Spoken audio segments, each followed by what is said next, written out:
Hi everybody, it's B007 for the final in our 6-part Lord of the Rings Extended Edition DVD commentary series. And as usual, I'm joined by Matthieu. Hi, everyone. And also by Duncan. Oh, hey, my name is Duncan, or Valkyrus on the forums. Oh, sorry, the Podcast of Ice and Fire forums. One assumes that everybody knows. So for those who don't, if you want to have lots more sort of geeky podcasting fun beyond the sort of movie reviews, and especially lots of stuff on Tolkien, then you should definitely Google VOK podcast and you'll come across lots of stuff by Duncan and Matthieu on things Tolkien and otherwise.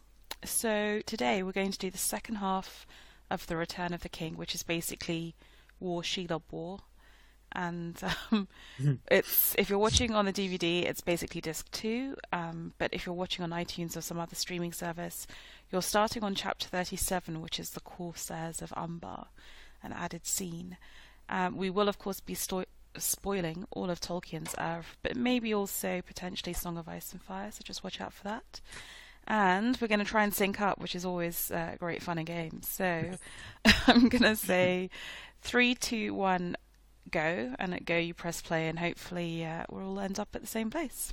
So 3, 2, 1, go.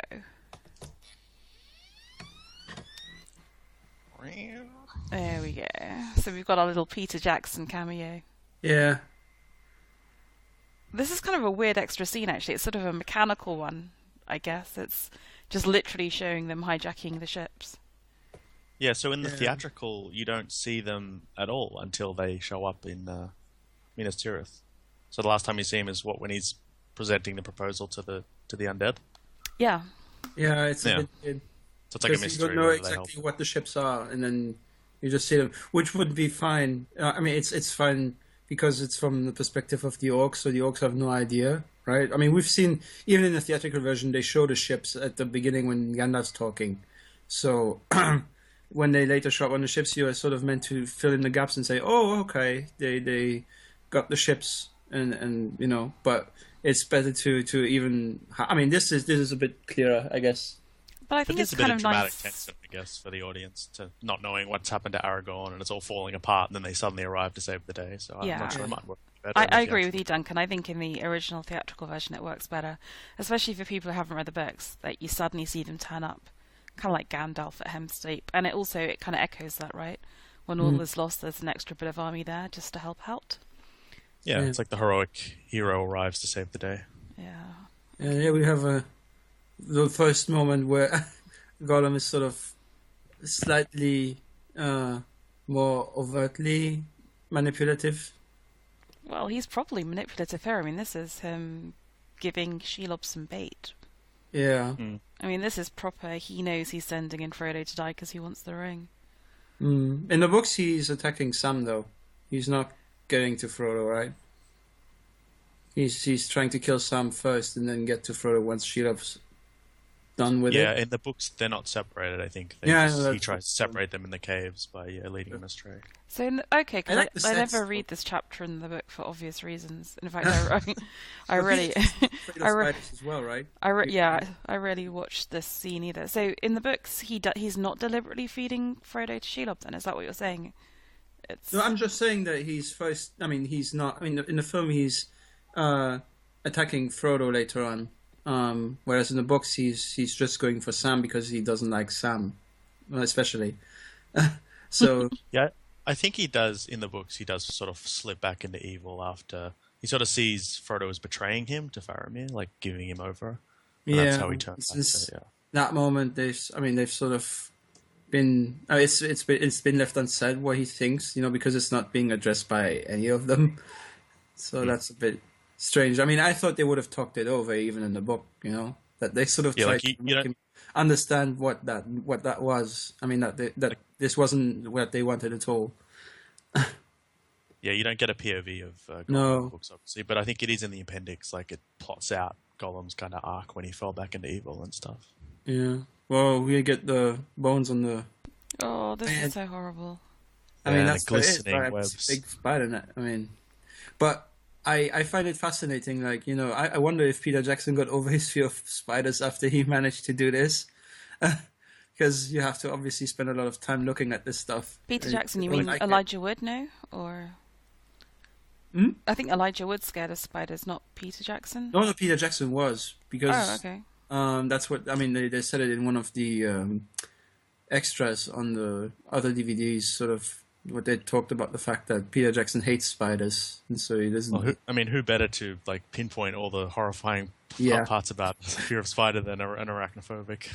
Yeah, and they based it on a tunnel spider, which is like they sort of dig a tunnel and then they have. Oh, Sam's getting angry. Yeah, rage. This is like Sam's Hulk moment. Yes. Keep in the bread. And he knows Chekhov's where to bread. go. Yeah. So, I mean, he's Don't not mess with actually- Sam's food.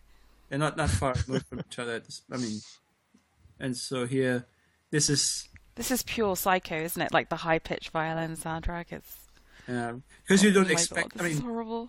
You don't expect Hulk giant smash. spiders at this point, right? I think the web is almost more scary than the spider.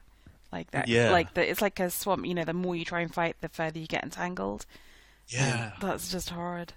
And here It's they, like this is sliding around this is you always and interesting gripping to me, like because this actually the vial has the light of one of the Summerlin in it, because it's light of Erendil, and the star of Erendil is basically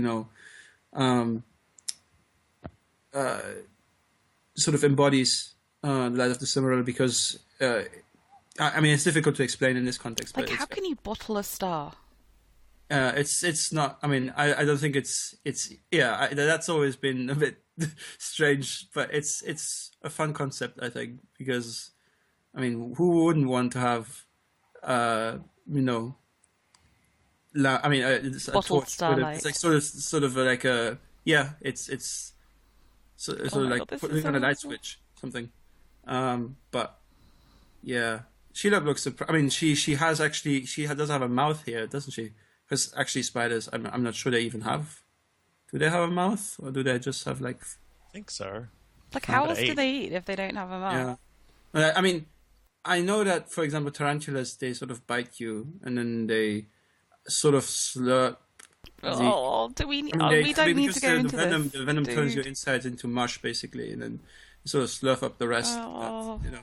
But yeah, in the books it says that she has a sort of like a trunk or something like that, right? Like Oh my God!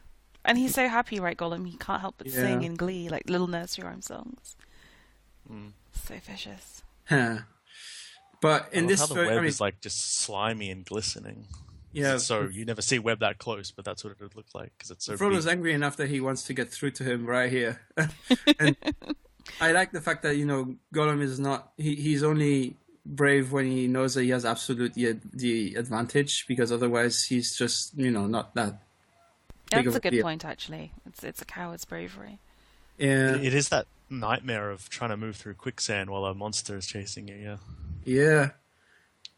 And here, I like the fact. I mean, I like what they do with the eyes here, because he looks appropriately, mad here. And he's really trying to bash his head against. I forgot how violent this scene is. I mean, he's going for it. And Frodo's going for it in return. I mean, he's trying to strangle this guy and beat him. And This smacks his they're head. not pretty cute does. little hobbits anymore, are they? No. It echoes the Deagle's Meagle scene in the beginning of the film. Oh yeah, good point. Yeah. Good point. Thing is, though, you don't know exactly if he's telling the truth here, right? Because, like, the Smeagol is. I mean, we know that earlier on he was sort of on the Gollum sides. They were sort of on the same page. But I think that it's not necessarily. I mean, it could be that he's just getting dragged along because he's just so suggestible as Smeagol, and as Gollum, he's so dominant in such a position of strength that basically, whatever side of Smeagol is on, he's sort of getting dragged along to do evil things. And so I'm not sure if in this moment he's not actually honest about it, and this is the Gollum part coming out again. But yeah. Oh my God, Gollum's like indestructible. You can rack him in Mordor. You can throw him over a cliff. He just doesn't die. Yeah, I'm not sure. I don't recall exactly how it went down in the book. He just left, or he just got away. He didn't fall down any Yeah. cliffs or anything. So Oh, I'm so sorry, Sam. yeah, and I like this bit where he falls down and he falls sort of on the leaves and stuff. Yeah, it's 'Cause beautiful it's editing. hallucination. I mean, because otherwise you don't get Kate Blanchett at all until the very end of the movie. You at least need to see her now for a moment, right? It's like he's slipping into that other world, that dream world kind of place Yeah. that he occasionally goes to. Like He's in often on Tom the floor Bombadil's looking up, house. isn't he? Yeah, you're right. Yeah, he's often falling down. Like there are videos where the people count the number of times that Frodo's falling down in the films. It's Really? funny, yeah. You like Well, it's know like every Lord of the Rings meme. Seriously, Matthieu. Hmm? You like you know all the memes. Oh, I mean, it's just because I recently watched a review of it where they just had a counter every time that Frodo falls down. So there was, and yeah, this is an added scene as well, where they have the scene between. I'm always surprised they didn't keep this one in because it's quite short and it's a really nice moment between Merry and Eowyn, and it really helps cement their kind of friendship and loyalty and why they would ride into battle together. Yeah, but I think the thing that She doesn't Mary look talks very about- disguised here, right? the thing Yeah, that- it's a bit ridiculous. No one bothers. Oh, Lady Eowyn's right over there. Yeah. But on the other hand, it's like the thing that Mary talks about, you sort of have already established before. It's not something new, right? It's not something we know that he rides to battle because he wants to help. He rides to battle because he wants to save his friend, or help his friends at least. But yeah. And we also established earlier that he was just, that because, he's a hobbit, there's this presumption that he's not very useful. And so he tries to disprove that notion. Yeah, he's not saying anything new. I think it's just that we haven't seen much of them together in the way that we have. Yeah.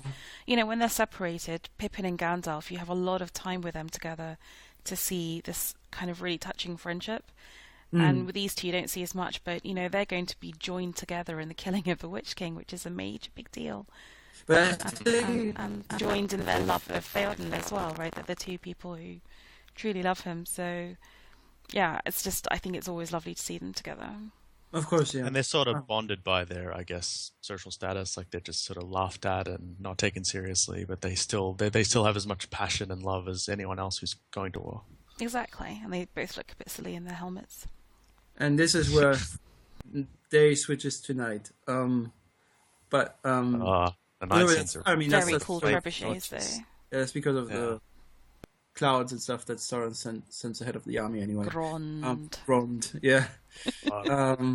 And I wanted to say something else about this scene earlier. I think Merry's development happened already in the Two Towers to a certain extent. I mean, he's not going to go through a radical change like Pippin at this point. So I think they sort of felt maybe that they already had, reached the end point of Merry's development in the films. So they didn't... Well, he matures sort of gradually throughout the trilogy, yeah. Oh, Faramir. Yeah. Denethor going totally bonkers. Oh, this is a direct quote from the books, right? I mean, thus have I walked and thus now will I sleep. There's a certain nobility, isn't it? I mean, it's crazy, but it's quite wonderful in a way. And they make sure to show that there's the white flower blooming, right? So that he's just not even bothering with. It's pure sort of existentialism. It's like I feel like mental health is like a big part of this story. It's so many people are full of grief and paranoia and addiction and like just suicidal thoughts just to rank all over the place. Yeah. Yeah. Although they're not, although it's not treated, to the same degree that it would be in something like, Song of Ice and Fire or Berserk or something like that, where it's really, where we really go to the depth of human depravity or, or despair or all that stuff. This is, in the books, it's really tame compared to, what you would get in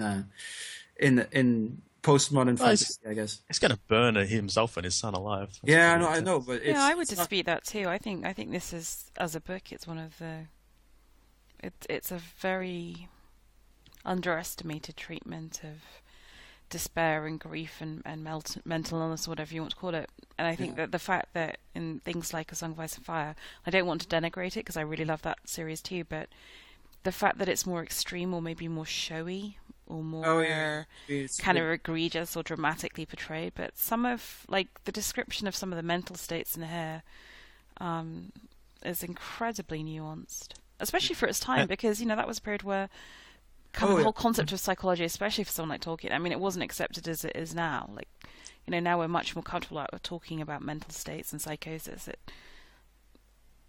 But it's sort of written in the wake of, I guess, the World War II and the Holocaust and the horror of Europe, and people were just like in awe and full of, I get nihilism and that kind of, like, why even go on? Like, look what we can do to each other. Yeah. This is a difference from the book, because in the book, no one gets through the gate before the Witch King does, right? In the book, the Witch King gets through the gate, and Gandalf's there to stop him, and then the Rohirrim show up. In the film, they sort of get through the gate, and the army gets into the city, which is looks awesome. Yeah, it's That's why they do it. very Right? effective. Oh, right? like when the spider comes out from under the rock. That's just a nightmare.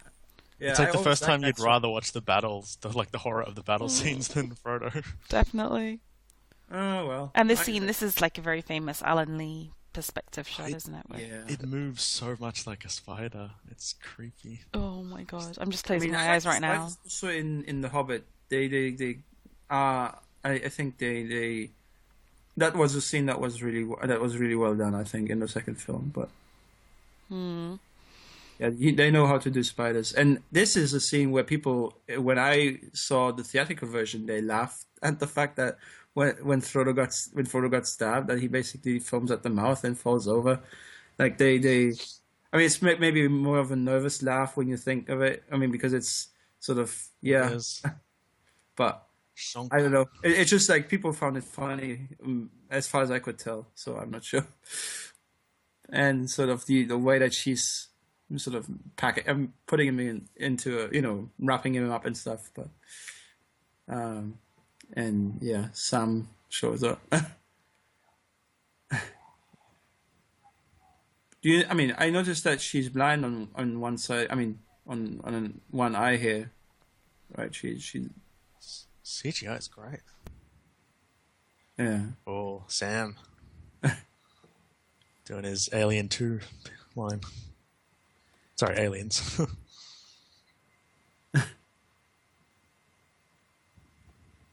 Yeah, this is always. I mean, I don't understand. She could theoretically just, grab him with her legs, right, and sort of pin him down, I guess. I don't think so. Or here she could easily kill him, right? She has to use her mouth for her webs. Oh, up close to the pincers. Just the sound effects, the slurping and slopping of the spider's body. I sort of kind of feel sad for her at the end, because she's sort of like, she's just an animal that's sort of feeding. She's not. I mean, obviously in the book it's sort of said that she's full of malice and stuff. But I was going to say, I thought the whole point was that she wasn't just an animal feeding; that she was a malicious, evil beastie. Yeah. I mean, in the books that it is that way, but when she's sort of retreating here afterwards, I think that's sort of much She's more an evil like spider. you know that she's had enough, right? She's sort of saying no mas. And in the book, she's sort of like, she tries to sort of crush him, and yeah, he's sort of like holding Sting out, and then she's sort of driving it into her own body, because she. It's such a great fight. It's so creative. And this is, the thing where I said, where she's sort of like making those noises like of fear and stuff. I think this is much more like the idea of I've had enough for the day. Time out, man. Time out. And here he has. I mean, Frodo looks like a. I mean, it's not. I mean, I just find it funny. Like I always think, like Elijah Wood here looks like a woman to some extent. I'm not sure why. Like a mime. I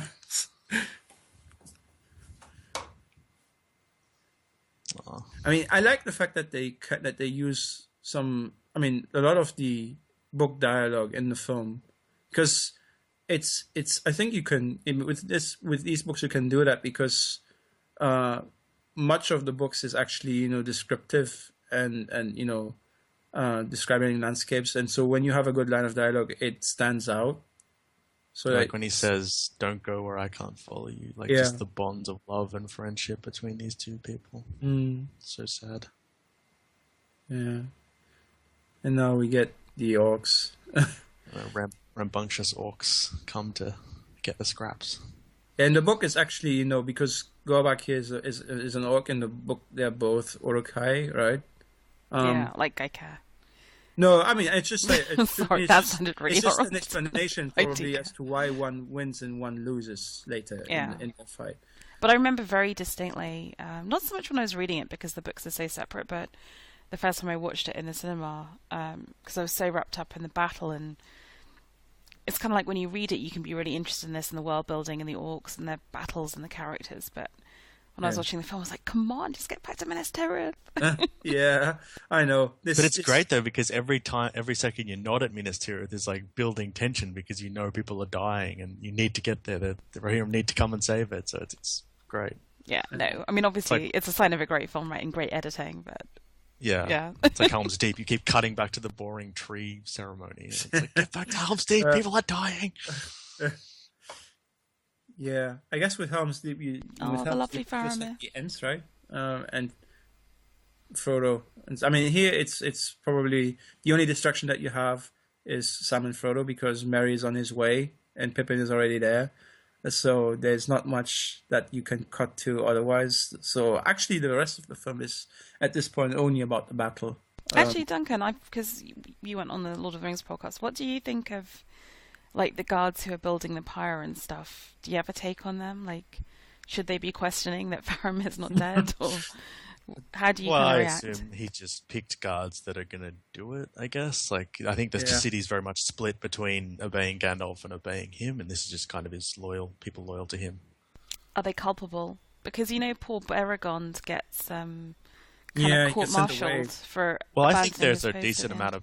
I think a decent amount of people do think they're all going to die and be killed, and this is it. This is the death. This is the funeral ceremony. Why be torn apart and eaten by orcs? Wouldn't it be nobler to burn and die with dignity or whatever? Yeah, and here that's a beautiful shot with the fire flaming over the walls. I love the color palette of the night battle. Yeah, but you notice that that's come up lately. It's like most action films, like orange and blue, right? That's the color palette. Generally, it's like Not to mention medieval Total War II siege battles. When you can offer night battle. That's like the coolest thing ever of Total War that they ever invented was when they brought in night battles and night sieges. Because it does just look like this, but the way you control the kind of the view is very much like a movie director because you can pan in and out, up and down. Do dolly shots. It's, while you're also fighting for your life, obviously. Yeah. So the morning's come up already. So we've already been through the night and fighting's just gone on. Yeah, and this is a new scene, I think, and it's you can sort of see why it's taken out. It's like one of the more brutal scenes. Right. The thing, men being ripped apart of the neck and stuff. Yeah, Gandalf screaming desperately. Pippin finds Gandalf, right? So it's we get the delayed confrontation with the Witch King. I think what I always missed a little bit is the line where Gandalf says to him, "That's fine, I can come and help you with Faramir, but you do realise that because I'm moving away from defending the gates, people are going to die here." So Gandalf makes it very clear that there's always a consequence, even, there are no easy choices. Yeah. Well, he's got a Beric sword. This is pretty awesome. So how can the Witch King be more powerful than Gandalf's staff? Well, in the book, doesn't he break his staff also? Yeah, but that always struck me as weird because, Gandalf was able to break Saruman's stuff, right? And Yeah, I just but never Well, thought. isn't it like isn't Sauron like covered isn't it like his magic? Like he's covered the skies in magical storm clouds, and it's like the dawnless day, and I guess he's drawing from that dark energy, maybe.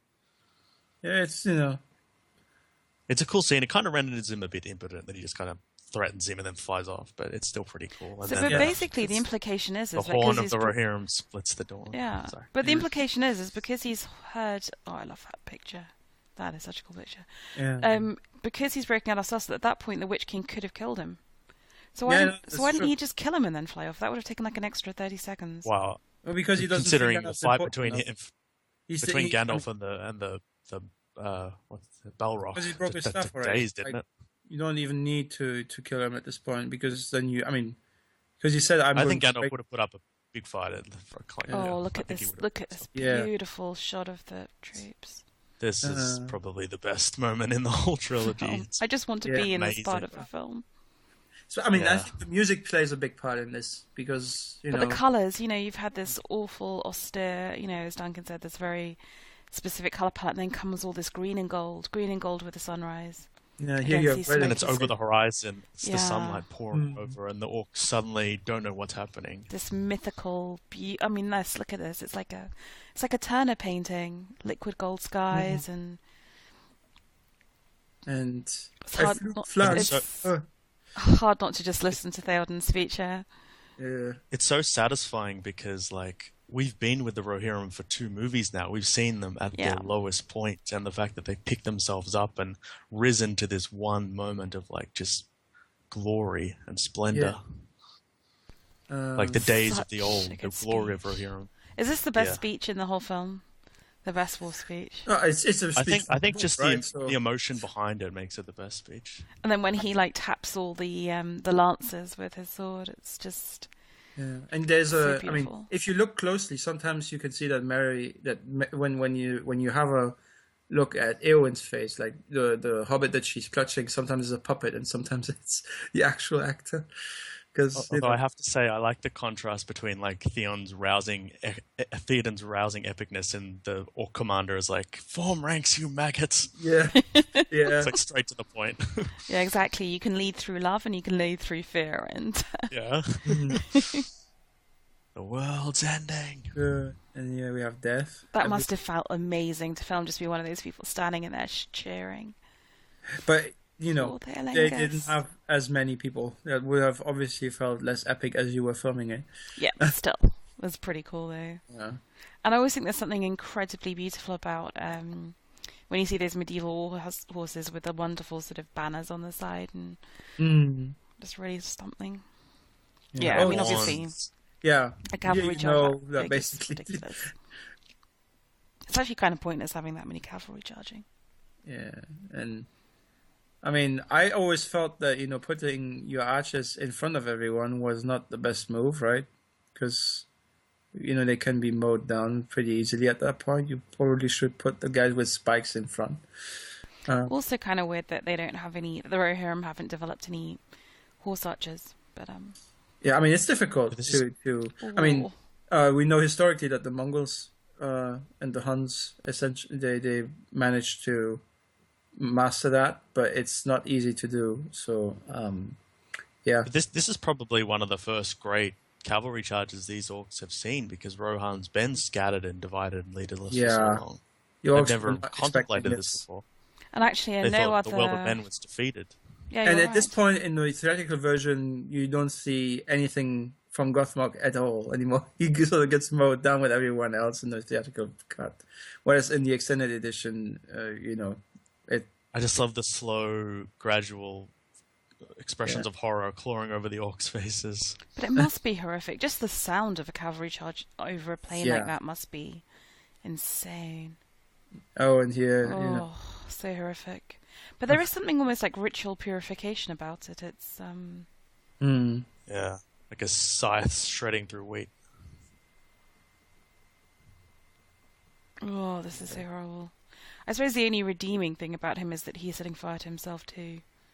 But the people who go up with a torch, it's just, and you know, like you were saying, Tolkien writing this in the wake of Holocaust and sort of willing soldiers who will just follow a command regardless. Yeah. I always found it quite creepy. I mean, in the books, it's also like, you know, they also say like he's the steward, so they have, you know, he's the person in charge. So they're gonna do what the person of authority is gonna I find say. them almost more creepy than him at this point. Yeah, I totally understand where he's coming from psychologically and even morally, but I just don't understand what they're doing. They're just like empty. Yeah. Yeah. Although, I mean, the scene the scene starts, you know, great, and then the ending is slightly weird because, you know, a flame, like running all through the courtyard until the end of the cliff and then throwing I himself. don't care. It looks amazing. Yeah. It just looks amazing. Pippin. Yeah. Oh, when the horse just like kicks him down. They had a. I mean, in the original script, apparently Pippin was supposed to hit him back or something. Oh, the look on John Noble's face when he realized his son's alive. Yeah. Oh. But he does a less dignified death here than he does in the books, because in the books he sort of, you know, he doesn't care. He just goes, you know, gets the Palantir and dies on the pyre anyway. Here he just. I like that he loves, because that's what Gandalf says. Like you'll know your father loves you before the end. And they have this one loving exchange, and then they're dead. I always thought it was also quite kind of sort of symbolic that, you know, we've been involved in trying to save Faramir in this kind of dramatic death, and then the camera pans back in as his body falls down, and you see that it's just one death in so many in this battle. Yeah. Like at the end of the day, he may have been so full of pride and thought he was the steward, but he's just another guy dying in this battle. Death evens us all out. And this is where how you die. You know, this is one of the best moments of the entire thing, obviously. Oh my god. And that's the point, right? You've got these two fathers, these two stewards, these two kings, and both facing certain doom. One decides to immolate himself, and the other one looking at these massive Mamluks that you can't possibly beat. And rather than turning to run, which would be perfectly understandable, he says, charge. And what's even more, his people follow him because they love him so much. It's ridiculous. And it's so amazing. In the books, they actually have to charge the Haradrim cavalry at this point, right? The elephants emerging over the horizon always reminds me of the AT-ATs in the Battle of Hoth in Star Wars. This funnily enough reminds me of... It's so true. This funnily enough reminds me of not just Hannibal, you know, going over the Alps and stuff, but it's also reminiscent of Alexander the Great fighting, you know, the elephants. And all that ranks, stuff. You maggots. You know, very. I mean, it's you know, historically that's why, for example, people who watch this trilogy think, you know, it's actually rooted in something, you know, that is realistic, because, you know, war elephants are something that was actually, you know, used in the antiquity. So it's also realistic because war elephants are more hassle than they're worth. They're very easy to, if you're fighting them, to make run amok. And the thing is, I mean, what elephants are good for is they absolutely scare the shit out of the cavalry, so they can kill cavalry, but it's very easy to make them insane. So all the elephant drivers, like this guy, carried these kind of ice pick things to basically stab the elephant between the eyes and kill it when it started going gonzo. Yeah, but he didn't do that. They didn't think of that in this movie. No, but I mean, elephants typically killed more of your own troops than anyone else's. They were more, a little bit maybe like the Nazgul, they were more for sort of psychological impact of just scaring the shit out of people. I guess that's why they only moved them in after their troops had been routed and fled. They moved them against the horsemen. Yeah, I mean, the civilians left in the fortress are going to give up at this point, right? I mean, you're going to surrender. But this kind of thing, like the one toppling the other and just generally causing chaos, is classic elephant warfare. And, I mean, I'm not going to hop on it. It's just that, you know, people have generally more of a problem with the Haradrim in the film here, because they are so stereotypically evil, whereas in the extended edition for the second film you had sort of this qualifier, with the Faramir scene and stuff. Where he talks about the Haradrim soldier that they killed and stuff. So that was, I mean, you don't have that here in the film, sadly enough. I mean, something that would remind people, these are people who are not just, out there to. That line's in the film, isn't it? Sorry? That line's in the film, isn't it? Where he says, wouldn't he rather have stayed home? Yeah. Whoa. Was he truly evil at the heart? extended edition of the Two Towers, but not in this film. So, the Haradrim as they're portrayed here, they are much more, one-dimensional. But it is what it is. I mean, it's in the Tolkien. It's of the time. But I mean, these two I races of men have only ever met in battle. It's not like they have trade with the Haradrim. There's probably perfectly plenty of good Haradrim, but they're at war. That's why they're seen as nasty. Yeah. They see them as barbarians because they've only ever met in battle. And actually, people if you read the books, are far more condescending towards the men of the woods. Oh, could be, yeah. Merry, go for it. Yeah. Love this shit. Killing orcs and Haradrims and stuff. Sort of stabbing him twice to make sure. And here we have Eowyn fighting Gothmog, who despite being one, despite just having... Just punching him clean in the face. Yeah, he just has one hand and he still manages to sort of fight against her. But yeah, and here we have the Witch King again. I mean, who didn't stay on the battlefield for a very long time? It seems like he just flew back again. Yeah, well, once the Mumlunks turned up, he was like, yeah, whatevs. Yeah, this is a great scene, I think. Yeah, Pippin thinks he's going to die. Yeah, and Gandalf's like, no. no. About Valinor and all that. I mean, Gandalf talks about Valinor without saying it like that, but it's. These lines are taken from the dream that Frodo has in Tom Bombadil's house, I think. Yep. He has this dream. Yeah, I think so. Which it seems to be, Valinor, which sounds just like heaven, basically. When you die, you go to Valinor. But it's weird, right, because not everyone gets a seat on the boat.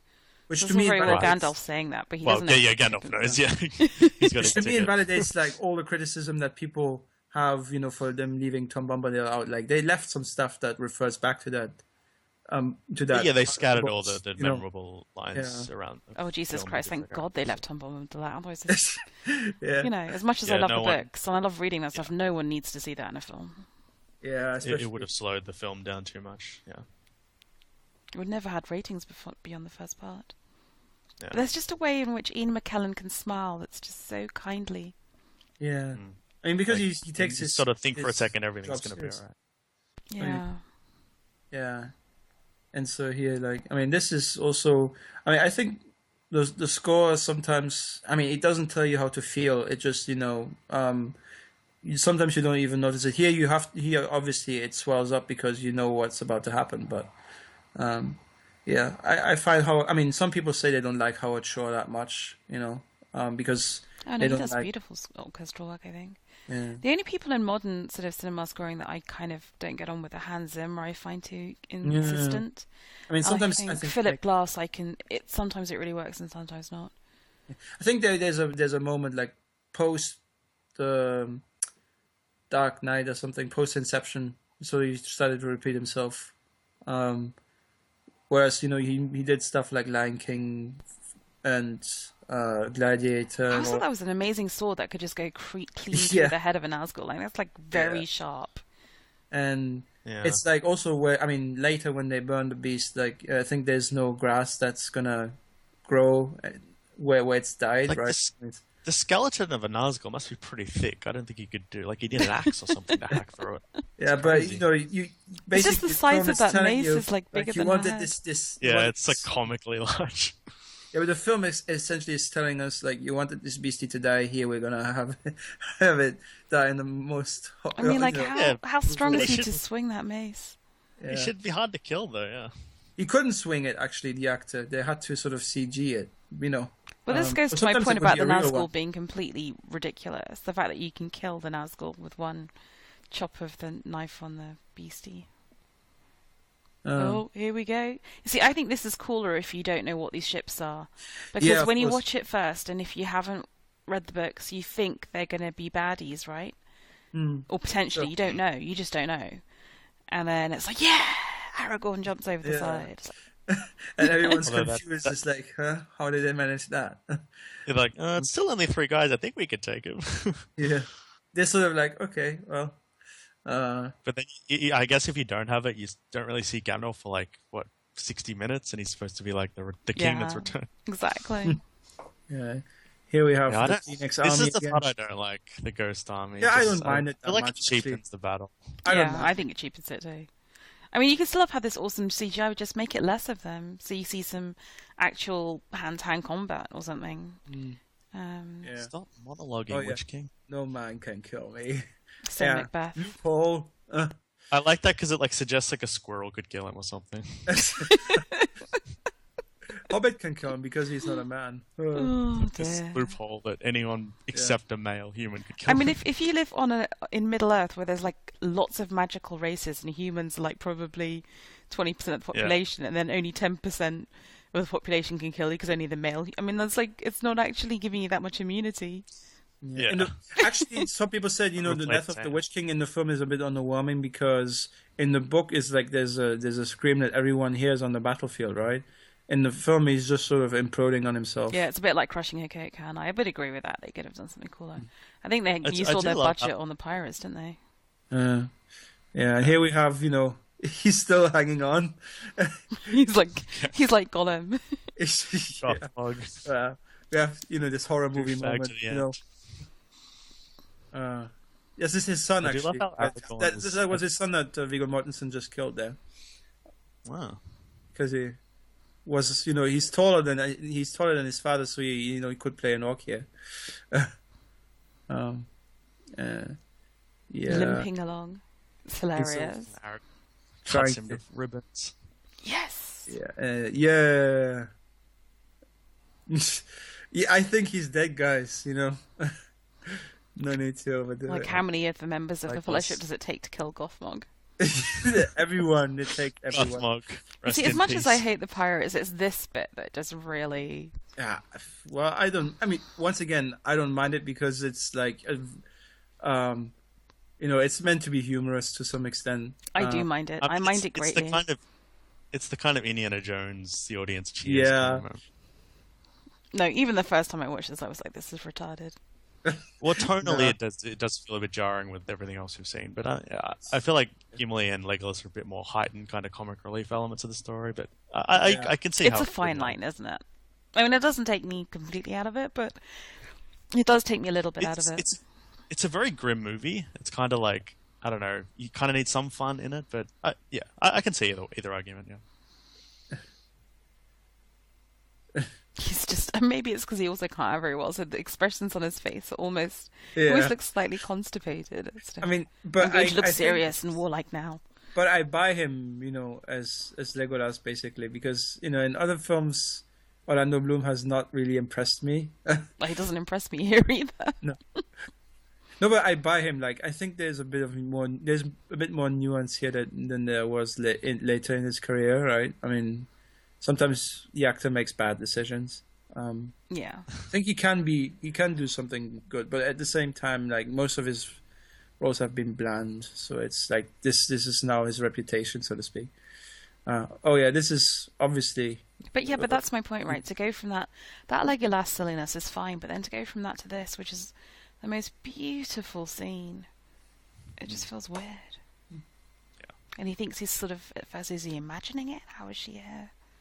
Yeah. So, it's heartbreaking. Because that's why I think this change works because in the book, I mean, he talks to Mary, right? But Yeah. I think this relationship with Mary was not, built up enough in the film, so it makes sense why they, had it with Eowyn here. So I know, I mean, I Yeah. think the relationship's good, but I just think this is so much better. It's so much richer and deeper.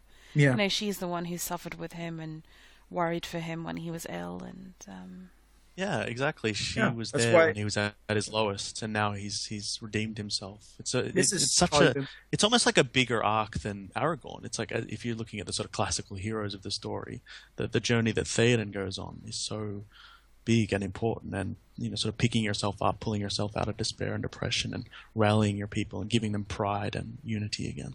especially he's especially incredibly compared to the heroic. books, because in the books, Aragorn never has the moment of doubt to then become sort of fast in himself.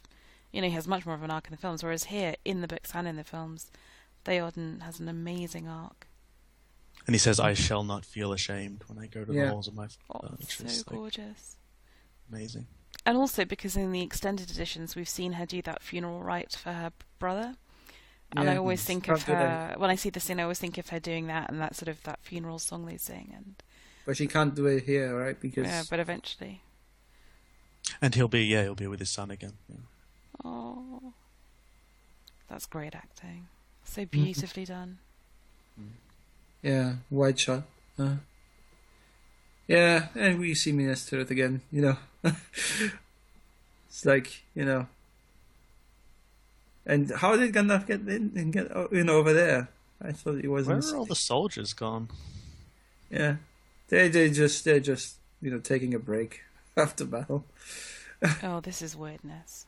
But this is also quite moving in a way. Yeah, it's a bad idea. Gimli's like, no. Let's put him to work. Around. Like, you could free them after we have this battle at the Black Gate. This is almost like his first act as a king, isn't it? This is the first time he's done something taking the sovereign power of kingship to release them. Yeah. Yeah. It is. So it's good that it's honourable. Yeah. Gimli's sort of disappointed. Oh, well, he's used to that by now.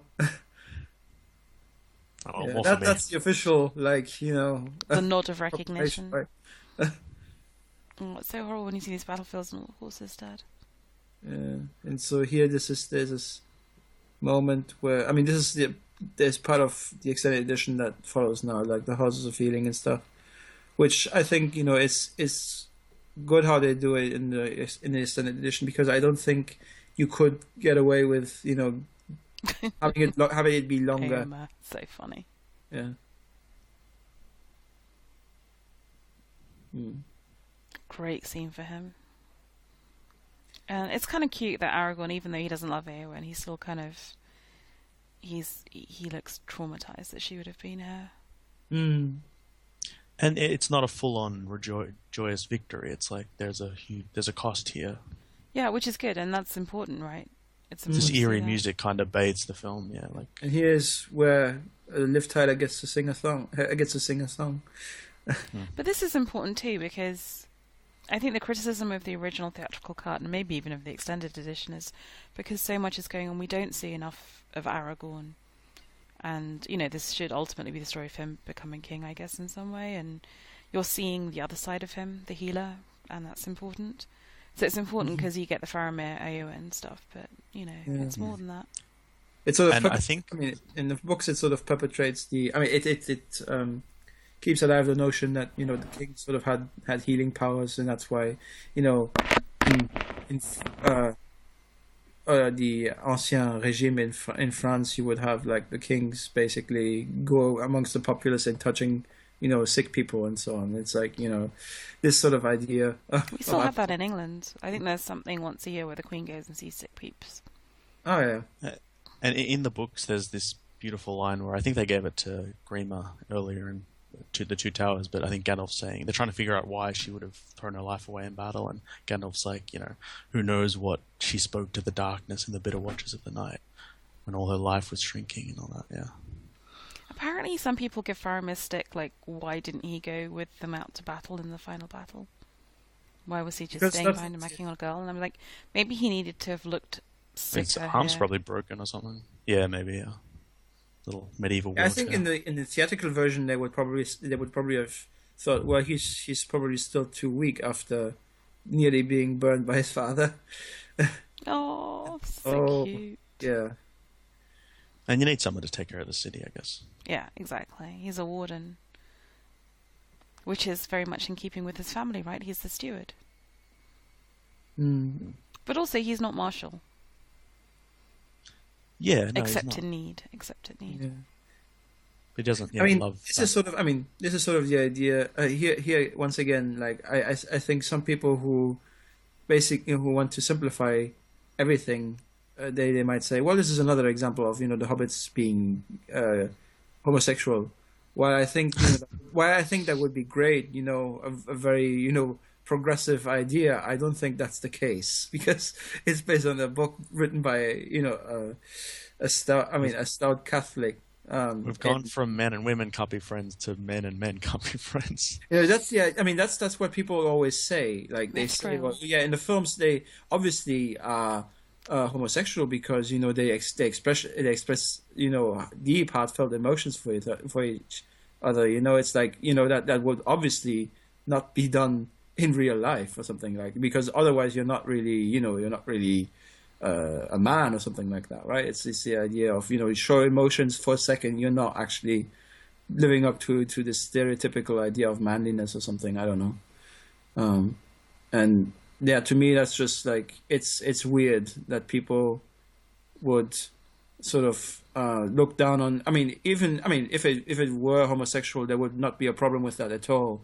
But people sort of talk about it in those terms that are a bit that condescending. And I don't get it. It's weird to me. Yeah, but it is what it is. Yeah, I love the orcs in this so much more than Hobbit orcs. They're just so like down and dirty and like they're all Cockney accents and they're just like all drunken brawlers. Yeah, this is basically just London at 11 o'clock on a Friday night. This is how it is in Shoreditch. The one that got pushed back there, he didn't actually do anything. He just wanted to see what happened, right? It's like, he just wanted to do like a little jet li kick. Collateral damage. And you see, that's the point. Like when you were saying it's a really heavy film, so you need a bit of fun. That's the kind of believable fun that I want, not the Legolas surfing elephants fun. Beautifully designed. I guess maybe they cut out a scene here, maybe, right? Where Sam confronts the Watchers. I wonder if Peter Jackson has somewhere like the super extended edition. Because there must still be, like you said, like lots of little scenes that he had to still keep out. Well, you see him looking at it, don't you? But I guess there's more in the book, is there? Yeah. I like this bit here because, they're just afraid of his shadow. Yeah. It's like Sam sort of... And they're like, These guys, yeah. Got him. But still, he charges for them. There's no small courage in this little kid. Shire. And that's on my own. Gaffer. That's like the line of the film. That's the meme waiting to happen. That should be a t-shirt. Here we see Shagrat escape with the Mithras shirt because that's going to be important in the extended edition, but not in the theatrical edition. So,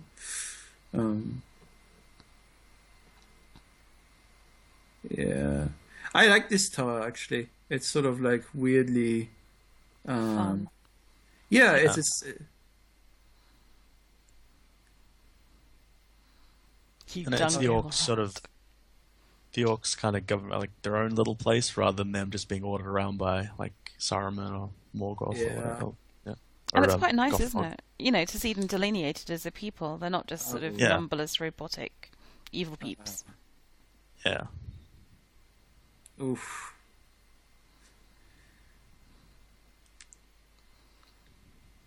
Is that the first time they've seen each other to properly apologise? Yeah. Gosh. Yeah. It's that's been like over that's nearly 1 hour and a half, right? Yeah, something. Yeah, it's also something like this. I mean, that's why I think there has yet to be another modern fantasy film where you have this level of emotional depth. Because. Otherwise, like you have films like Chronicles of Narnia and other stuff that sort of tries to imitate Lord of the Rings, and the fact that these are films first and genre films second makes them great, I think, because the attention to character development and to the emotional depth is much more present here than it is in the other films, because and that's maybe because the book leaves it much more open to the reader to fill in the blanks, because I've heard people make the point that the characters in the book are sort of a bit two-dimensional. They're sort of a bit cardboard, cut out, archetypes. I don't agree. I just No, I don't agree necessarily with that point either. But I've heard people make that point when they say, Aragorn is the typical hero, and Frodo is, the Jesus figure who sort of suffers and ultimately has to sacrifice, himself and all that stuff, and Gandalf is sort of the priest figure or something like that. Well, I mean, that's kind of the curse of Lord of the Rings. They became the template for all fantasy afterwards. Everyone tried to replicate them, so they seem like cliche, but in a way. Yeah, looking back, creating these characters from scratch, they're his ideas. They were formed in his mind. Just because they've been replicated a million times doesn't make them exactly less dimensional. But I think Frodo has a lot of depths, and Gollum, like that shows enormous sort of psychological insight to me, especially when he gets back home and he's dealing with post-traumatic stress and all that. And he becomes a pacifist. It's kind of quite a radical position for Tolkien to take, let alone for Frodo to take. Very isolating. It isolates him in Hobbit society. It makes people think of him as very queer and bizarre and not to be trusted in a way, and subversive. And it's a story that is interested in grief and depression and suicide and isolation and like all of these amidst the sort of larger high fantasy elements. It's kind of weird to me in a way. It's because Tolkien doesn't tackle this one thing, which is sex. So it's sexually naive. And I think sometimes that leads people to think that it's naive in general, but it's not. I mean, it's psychologically, morally, and politically incredibly nuanced. It's just there's this one particular facet that he won't do for particular reasons, and other than that, I find it incredibly modern. Because it's like, that's kind of a point in the world building. Like, he's created such a rich world, but he has left out these kind of fundamental aspects of the way people interact, and so it is a bit odd. Yeah, no, I think there's a difference between using sex. Sex. Just because you put sex into a story doesn't make it adult. Sometimes it can come across very, very puerile, and people might say, "Well, this is obviously just an attempt to seem adult, right?" When a story calls for it, I have no problem with it. I don't think that in this case the story called for it necessarily. I mean, the focus was not on that. Exactly. They've got other things on their mind. Yeah, that's why I think not every. I mean, I would say that these are adult films in a lot of ways. I mean, they're also really. I mean, they're. I mean, not adult in the sense that there's sexual content in it. I'm just saying that. I like how Gimli's just propped himself up in the throne. Yeah, so basically, for 900 years or however long, the stewards of Gondor have never had the temerity to sit on the throne. And even as proud as Denethor was, he just sat in a little chair by the side.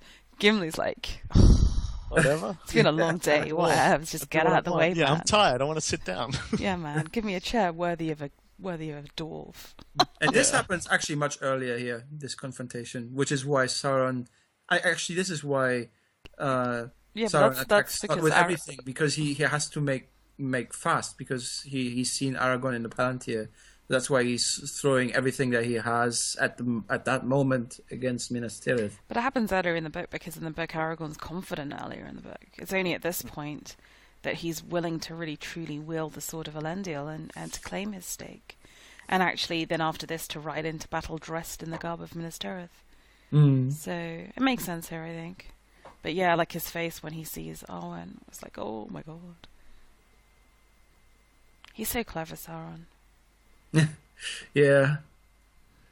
And this is like what is the hand gesture? Is he like, when he's walking back and it's like shaking his hand in the air and stuff? It's a bit. And it's interesting because you actually see him holding the Palantir, Sauron, so it suggests that he's like returned to sort of corporeal form. Yeah, which at one point they were going to have. Like originally they were going to have him come out of the Black Gates, which obviously I'm glad they didn't. But it's much scarier. So almost regained his power. This is a nice scene here. This is so cute. I mean, this is as much as we're going to get between those two, because they haven't been interacting in the film at all. And yeah, this is sort of. I mean, this makes the last scene much more logical, because in the theatrical version we have none of this, and then to see them sort of stand side by side, you wouldn't essentially necessarily think that they are a couple or something. But here, yeah. It's just so It's a cute. sweet sort of like coming together of these two characters who have had a tough life and they've been wounded, and I don't know. It's very. You can imagine them Exactly. coming together like that. Yeah. Like just Yeah.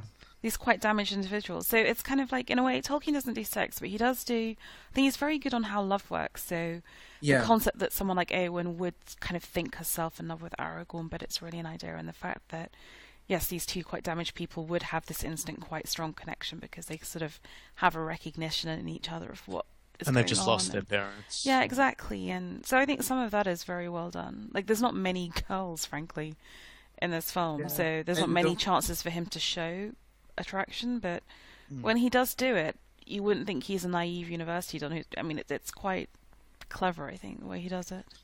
In a way in Yeah. which I don't think in A Song of Ice and Fire. I'm trying to think of when you see love as opposed to sex. Like just proper really. falling in love. Yeah. Oh. You know, there's I mean, you hear it's like the romantic tales, but you never actually see it in the story proper. You have Rhaegar and Lyanna being, that's hearsay basically. Have fun. yeah, you never get it in the POV. Yeah. Oh shit! I spoiled something probably. Oh well, like Jamie and Brienne maybe. Yeah, Jaime and Brienne probably. That's it's the not. closest thing you Oh get. yeah, It's that's not true. just- That's true. Um, And Cersei and let's see it herself. Well, I think of that as more as like psychosexual manipulation, but yeah.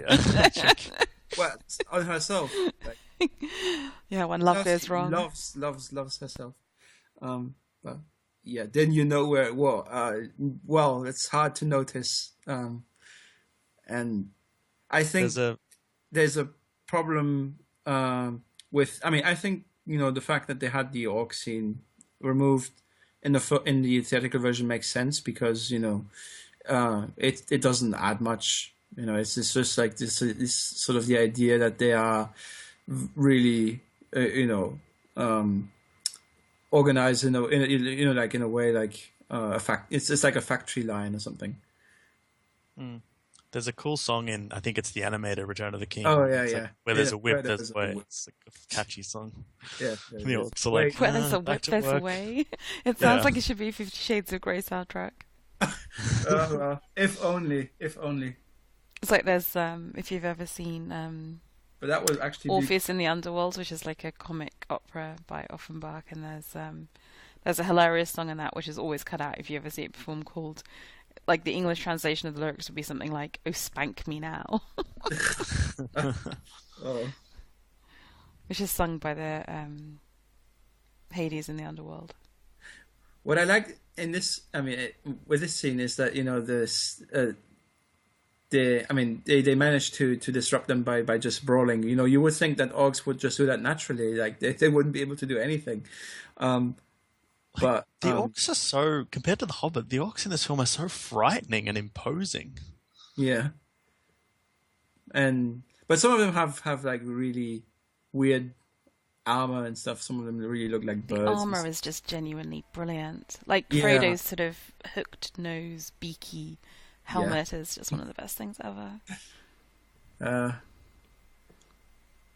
But yeah, I understand why they removed it because it's not.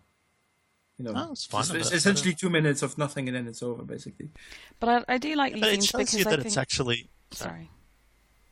Well, it shows you that it's not just it's hard. It's like it's a while to get to Mount Doom. It's like not just an easy stroll through the rocks. There's like obstacles, I guess. I don't know. I didn't like the idea that they just made their way to Mordor without incident. So I like that there was an obstacle. And also, yeah, I agree. And also to give you a bit of the topography and to make you realise that it wasn't just getting to the gates, that there's a wide plain. I can't remember what this plain is called to get to Gorgoroth. Gorgoroth. That's it. Wonderful name, Gorgoroth. But so that the journey, like every time they think they're there, like when they get to the gates, and it's like, oh, we can't go in the front way, we'll have to go around the side. Every time they get to what they think might be the end, it's like, oh no, there's more to go. And here it's just such a despair. We've got to break Frodo. We've got to get to the point where he must be carried, so that we've got to have this sense of this distance, and there's no water, and It's You know. so desolate and dry and Just gets further and black further. The death. rock. Yeah. Yeah. So Just smoke pouring out of the earth. Rocks just kind of exploding like shark fins from Oh, the they ground. throw away Sam's cooking gear. and Oh no, the shivering. they can't make this stewed rabbit. Oh, and then they have the Star of Elendil show up again. What do the orcs even live off? Like, there's no vegetation, there's no animals. Oh, there is actually the fields of Nuren. Actually, that's where the slaves are basically working Down in on the south. whatever grows. I mean, they're sort of working fields and stuff. Maybe Sauron just gets tribute from all the Easterlings and stuff, so they just send in wagons of things. Also, Maybe, I yeah. mean, partly, but there are actually parts of Mordor that where something grows. Aren't volcanic lava. Yeah. So Sauron keeps a kind of allotment. And it's the night light, lights out, hobbits. So apparently these guys are actually Kiwi soldiers. Could Like, be. This is apparently actually like the New Zealand army that were hired in as extras. They actually. Yeah, I remember thought that from the extended edition documentary, and apparently this was a testing site, and there was all landmines Yes, everywhere they that had to had be landmines, deactivated. Oh, blimey. Who And they ever formed landmines New active Zealand? volcano. You must really hate the New Zealand people if you have the effort to No, go no, there it was the and New landmine Zealanders them. themselves that are testing it. But why? I was like I don't what think New happened? Zealand's have They been had attacked. someone- Has had New someone Zealand's from the ever been at military over war? there. They had someone from the military over Obviously there with to the see Anzacs. Yeah, but like Uh, since World War One. They had someone from the military Yeah. over to see if there were any landmines in the ground. So while they were filming, but none exploded. That's even more retarded. So you've made a testing. Okay, no one's ever going to invade New Zealand, which is too far away. But anyway, never mind. You've decided to have a standing army, and you think, okay, let's test out some landmines. Let's plant them in our ground. But then you don't make a map, so then you forget where they are, and then they can. I No, mean, they knew where they were. They just had to deactivate them. Yeah, you don't want to lose that map. I'm just there's just something very funny about all This that. is where Frodo starts to lose it. Like honestly, if we get to the point where the zombies invade New Zealand, it's all over. You just set Oh. the landmines. That's when the landmines come in handy. Maybe that's what the Kiwis think, that when the zombie invasion happens, everyone's going to figure out that they'll be the They'll last be place ready. invaded. So everyone's going to try and fertile immigrate to New Zealand, and they won't be able to handle it, so they'll just put down landmines both for all the kind of people trying to escape their island and the zombies. They're sorted. Yeah. So If there's Things- if the listener happens to be Kiwi, they can write in and let us know. yeah. I Also- didn't say anything against the Kiwi. And like, if you are the Kiwi army, what do you do all day? Because, I mean, if you're the Kiwi Navy, I can kind of see that as being a bit more interesting. In the Navy. And Oh, this is so much. I mean, this is a fun scene, which I just wished was longer because in the books, the mouth of Sauron is he's a smartass. yeah, and he's sort of trying to not get himself killed because he says, I'm an emissary, don't kill me. But here Aragorn just disregards protocol. But I do love this scene. I love the fact that Aragorn now is all in Minas Tirith armor and he's got his hair tied back and he's looking kingly, and it's just wonderful. To me, this is, as an act of friendship, Yeah. this just takes my breath away. Are you guys up to the mouth of Sauron? Oh, we're ahead of you.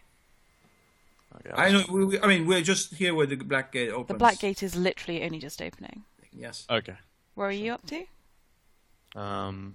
Yeah, I'm about there. Yeah, that's right. Yeah. Now he's riding out. I think the idea of just showing his mouth is actually really really interesting.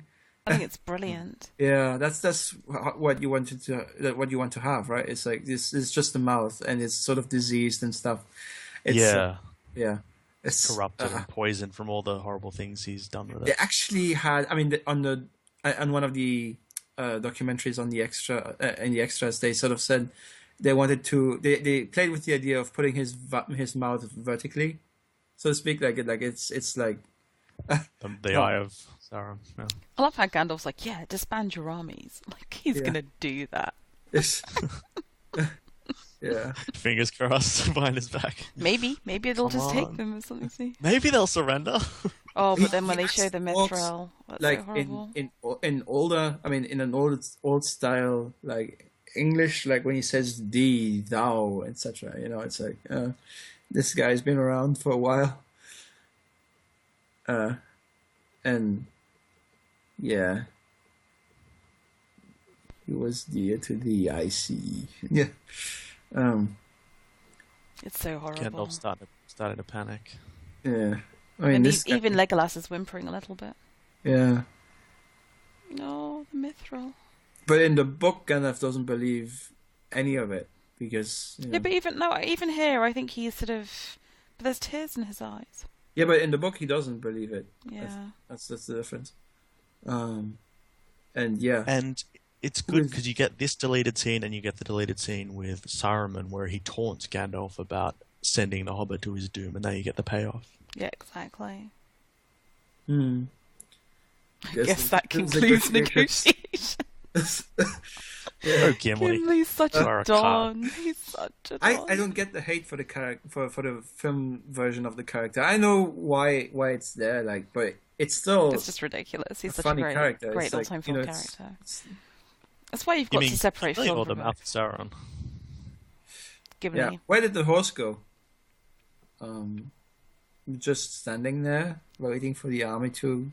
After he wandered off, trotted off somewhere. Yeah. Went off It's like- to his horse subjects Yeah. to rule over them with an iron fist. It walked off stage. Yeah.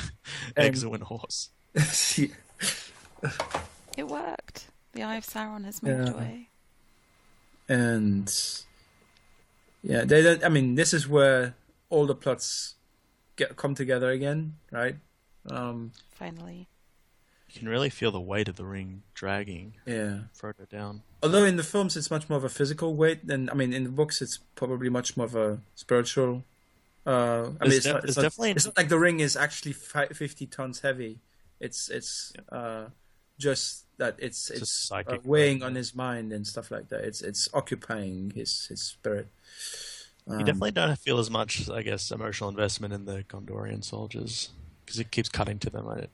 To me, it never was quite as powerful as the muster of the Rohirrim. It's also quite a weird speech because it's a sort of rhetorically it's a negative inversion, like, you know, you're scared and we will break the bonds of friendship, but it's not this day, but it's sort of, in a sense, it's kind of there's something tonally about it that's so different to the Rohan speech. Well, it sort of echoes the Rohirrim speech in a way because it's like, this is the end of all things, the world is crashing down around. How do you want to die? Do you want to die lonely and afraid, or do you want to die united and sending fear into our enemies' eyes? And that'll be how you're remembered as men of the West. Yeah. And yeah. Because to me, obviously for us, the far more moving thing is it's not the big speech. It's when he just turns around to the immediate fellowship and says, for Frodo. Because it's a total act of martyrdom. They are riding out to death. And they're not even organised in ranks or anything. It is just purely a distraction. Well, there's no point, right? I mean, there's so few of them. And when you read the book, you realise they start out with very few, and they get fewer and fewer as they march towards Mordor, because he actually says, in an act of real mercy, he says to people, if you're so scared, just go back home. So he just loses people along the way. Because he knows they could all die. Yeah, they're going to die anyway, right? So he's not going to compel someone if they're that scared. I mean, that's just I mean, this is probably sort of a riff on the Braveheart thing, you know, where you have the speech constantly and stuff like. I mean, in all Mel Gibson films, you have. I think Braveheart was probably a riff on Tolkien, though. In fairness. Yeah, I mean, it's not historically accurate, that's for sure. And yeah, so now we have them surrounding. This is just horrific, isn't it? This scene. I mean, in the book, they are sort of on some hills and there are swamps and everything, right? Marshes and stuff where the trolls come marching through. And this is a very sweet moment between Gimli and Legolas because, you know, these guys have been riffing on each other for a while, and then, you know, I could die by your side and stuff like that. And then you know, the whole thing's friendship, but then you cut to Sam carrying Frodo. Yeah. Which, you know, shows exactly what the focus of the film always was, which was not about, you know, it's not about... It's friendship. Yeah, it's not about the battles and and the magical creatures and all that stuff. That's just dress up. Um, Because this is all you have, isn't it, really, when you're in war? Who knows why you're fighting or what for, but it's just protecting your friends. yeah, and this is why, to me, the scouring of the Shire, it's a bit. I mean, it undercuts a bit what they do here. At this point in the book as well, because it's. I mean, it feels definitely like an anti-climax. Because all the important stuff has already been done, which is why I know which is why I understand completely why it wasn't in the film.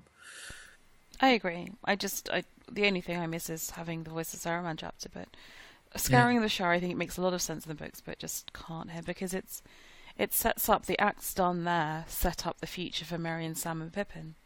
Yeah. The positions they'll take in society. But it also cements Frodo as a pacifist and someone who's not quite going to fit into this world. And I think it's just also important to realise that what Sauron did reached every point in the Shire. It touched everybody. Yeah.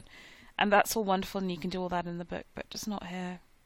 Mm-hmm. Because, of course... I love the speech. Sorry. I love the speech that Sam gives about remembering the Shire, and Frodo can't do it because, throughout the whole movie, these two, the Shire, has just become this symbol of purity and beauty and innocence and youth that they keep saying we'll get there eventually. We've got to ration our foods. We've got to make the return journey, and slowly, that dream is just draining through their hands and it's not just the physical place that they want to return to, like the Shire. It's almost like they want to keep believing that they can return to what they used to be. Like they've seen so much horror and suffering and grief, and they say we can come back from this. We can come back from this. We're not changed, but ultimately that's not true. They are changed. Here you go, for Frodo. But I mean, I think it's, in a way, when Frodo finally gets to the point when he can't see it, he's got to that Denethor point, right? He's got to the point where he's in total despair.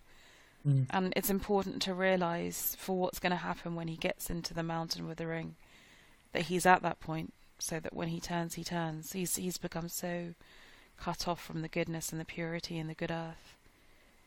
Yeah. I love that Merry and Pippin in the first into battle, they're it's like what Gandalf says in Two Towers, the first little pebbles that bring on an avalanche. I'm only at the... And that's what the Hobbits are, basically. Yeah. Now they're sort of charging in. But, yeah, to me, the idea was also in the first film when there's a scene between Frodo and Aragorn before Frodo leaves and he offers him the ring and stuff. I mean... This moment where the eye sort of looks at Aragorn and says, Aragorn, Ilisar, and all that stuff. I mean, that's why stuff like that doesn't bother me in the first film and stuff, because it's, it definitely comes back to that idea that Sauron tries to tempt Aragorn, and at least on some level here, because it's the idea of surrender to me, and but they don't do it. Do you think that Sauron should have put up a guard at his Mount Doom? I mean, there's a song. No. The whole point is that he'll never believe they'll do it. Yeah. Okay. It's beyond his. It's absolutely beyond his comprehension that anyone in possession of the ring would want to destroy it. Yeah, because it's all. I mean, it's all powerful, and it's corrupting everyone who has it. So there's actually no way someone who has the ring would even go near this mountain. He believes Aragorn has it and they're trying to use it to defeat him, so he's throwing his full force at them. Yeah, okay, that makes sense. And here, we have Gollum sort of saying that he lied and stuff like that. It's a confirmation that it's that there's only one personality left at this point, which is the Gollum side. So. That's a bit. It's Mordor. I think it's Mordor that, the idea of the ring being destroyed sort of rips away the Smeagol part of him. It's he's just become a desperate addict that's lost all his former self.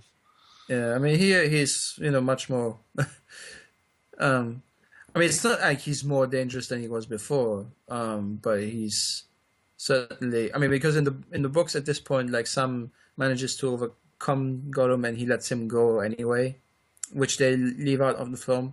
I think this I mean, that could have been maybe added, because I think that given that they have made Sam so antagonistic towards Gollum, it would have been nice to see that side as well, because it harkens back to Bilbo and stuff. So, and here, the Deus Ex Eagle come in. Don't be mean. No. But they are sort of... We all know that they couldn't have carried the ring because the whole point is that the men of the West and the people of Middle-earth have to save it for themselves. I've no complaints about that. It's just that... And also, the Eagles are like a proud race. They're not like a carrier pigeon service. Yeah, also, if the Eagles were carrying the king's rings and coming into Mordor, don't you think the Nazgul would have circled and had at them? I mean... But also, like, what if the Eagles were corrupted by the rings and they became a crazy, like Nazgul bird eagles. Sauron Eagles. And the men and the orcs have to, like... The men and the orcs have to, like, team up to take the evil eagles down. I just had this image of Sam the Eagle from the Muppets. This is... It's like boss of the world. Crux. This is where they are... Oh, Sam's face, just like, oh, I can't believe it. Yeah. You're kidding me. Come on. And, as... I remember having lots of passionate discussions with Iwindale, Alex, about this, that the whole point is that Frodo fails. Yeah. The most wonderful thing about this book and film is that, after all this, he fails. And it's Gollum who succeeds by accident. Yeah. But that's the thing, it wasn't willpower it wasn't willpower that destroyed evil and saved the world, it was mercy. The mercy that Frodo and Bill... Mercy, yeah. Exactly, and so the theme of this book is it's mercy. And I mean, it's also something that they comment on in some of the extra material where they talk about Tolkien writing the third book and so on. It's like the point where Frodo claims the ring. It's sort of the epitome, the height of everything that could go wrong at this point. So after that,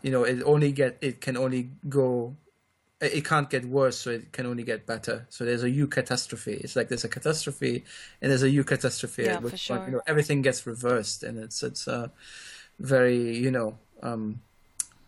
it's a bit meta. It's not. It's a very, very sophisticated. I mean, you can see this as a very sophisticated theological argument about the nature of evil. And Gollum obviously knows how to, because he's been using it so long. He knows. He's so sensitive to the ring. I think it's almost like he's got infrared vision. He can see it wherever it is. Well, no, obviously, because then he would have spotted Bilbo in the cave. Well, true. Yeah. And this troll actually was supposed... I mean, originally they filmed a guy in the Sauron costume fighting Aragorn, but they said that would probably go too far, so they just CG'd the troll in there, which is actually something that happens to Pippin in the book, where he sort of kills the troll that comes, out of the gate and stuff. It's actually pretty impressive. I love that the heroes are being defeated. Yeah. They're seconds away from instant death. Yeah. Like there's and he's so happy. The look of pure beauty. And the music here is really, really awesome. He's finally got it after 60 years. And at that moment, he's pitiful in the literal sense of the word. Like, you pity him. He's just so happy, and you're almost happy for him. It's like you almost think that he's the hero, and yes, he finally got it for that one beautiful moment. Oh. And which movie could do that? Could take this guy, he's the evil guy, but make you just happy for him in this moment. Yeah. And then... I mean, it's because the films have made sure to make you understand that he's not totally evil, that he's, in a better sense of the word, that he's schizophrenic. So it's not. And Frodo even follows him at this point. Yeah. This is the horrible, gnarly bit.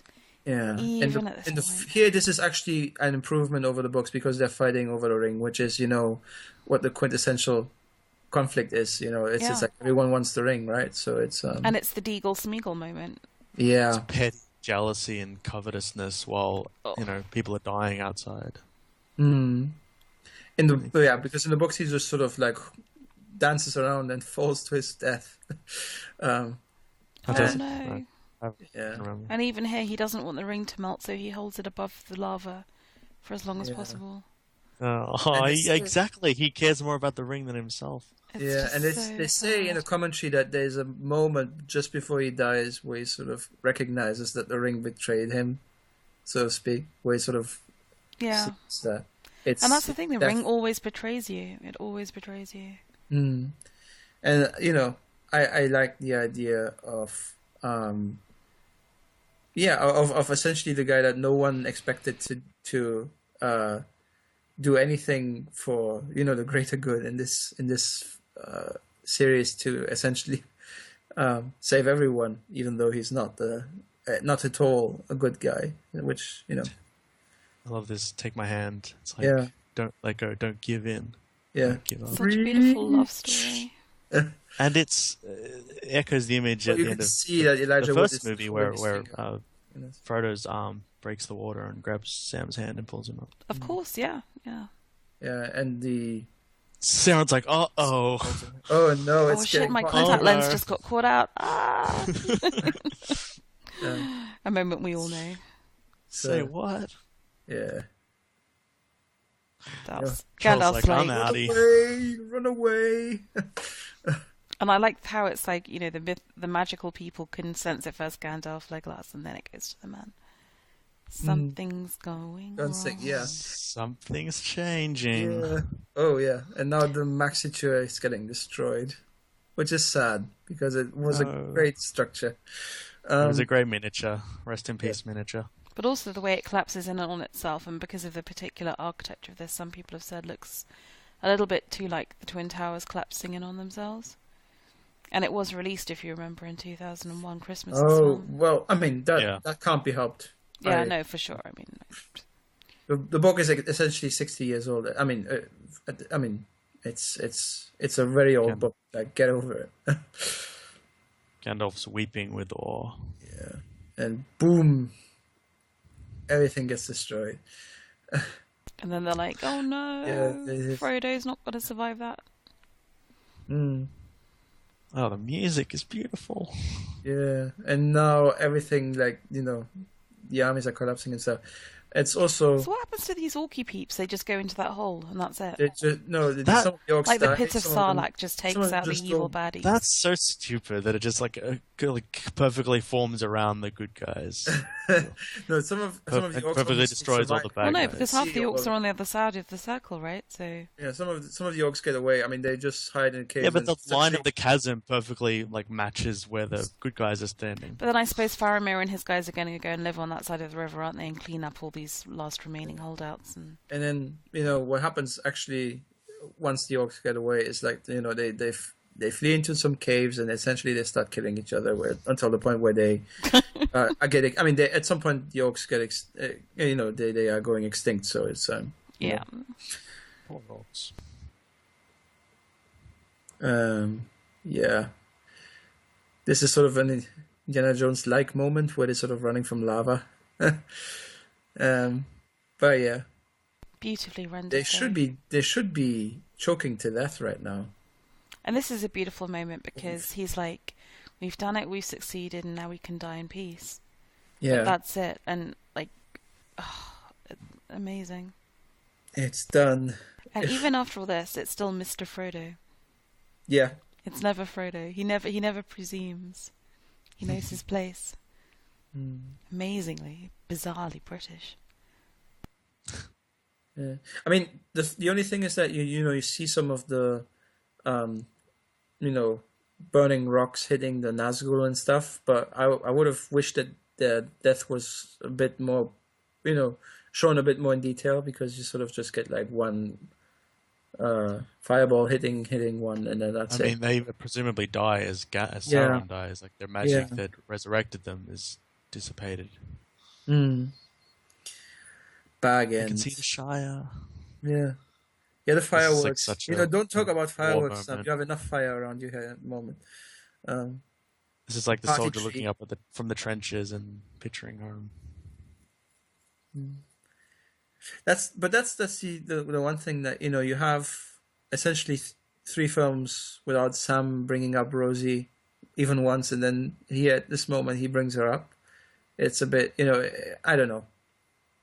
Because it's the thing that he wanted just for himself. But did we Because know he's been that so that's what he selfless wanted? throughout He the whole. didn't talk about that. That's what he wanted. He's such a selfless character. He does everything for Frodo, and he's trying to save the world, and he's got his mission, and then he thinks that was something that I really wanted, but I can never have it now. Yeah, And here at the end of all things, that's also a line directly from the book. And yeah, this is where you could essentially end the film completely. Yeah, when I was in the cinema, I remember when it went black, I'm like, is that the end? The point is that there's so many characters, and you've got to give them an ending. And if it's all, I mean, about... that's true logically, but just like the rhythm of that scene, it feels so final. I think the problem is that you've got to think of that there's an ending to this film, and then there's an ending to the trilogy, and this is kind of the ending to the film. But then there's the wrapper, isn't there? Yeah. Which is making Aragorn become king and putting them back in the Shire and then on to Valinor, and that's why I think when people criticise so many endings, it's because they forget that we're not just ending this, we're ending 12 hours of film. I'm not criticizing the multiple endings. Actually, I don't think it's that big of a deal. It's that big of a deal. Actually, these films are so long already that it doesn't actually, for the 5 minutes that you still have to wait, it's not a big problem. Yeah, but I see that now because I see the context of the 12 hours. But I do remember it, or 16 hours. I do remember watching it in the cinema at the time and thinking, like you, Duncan, oh, that's a beautiful ending. And then I think it was the coronation, and when everyone bows to the hobbits, thinking, oh, that's a beautiful ending. And then they went to the Shire, and he was just like, oh my goodness, seriously? Yeah, I mean, to me, it was never a problem, even when I watched the theatrical version back in the day. Oh, okay. Because I always felt that the Grey Havens were what they were going to go for, but obviously they I mean the only thing that is maybe a problem for some people is it constantly fades to black. So it's you expect it, and you expect it to be the end. If you don't have it that way, if they hadn't shot it that way, I think people might have had less of a problem with it. I never had a problem with it because I always thought that the Grey Havens were what they were going for. And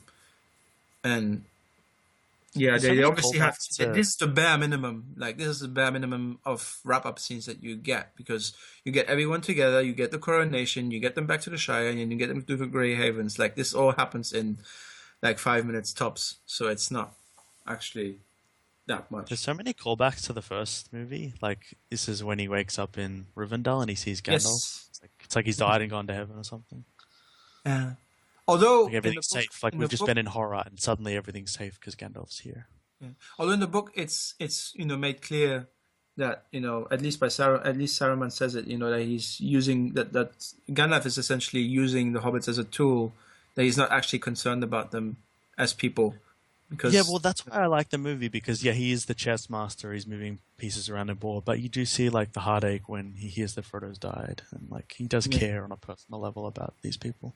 And I'm not sure exactly if what Saruman says in the book is actually true. That that Gandalf is just Machiavellian to the point where he uses people like chess pieces and stuff. Gandalf the White definitely is a bit more.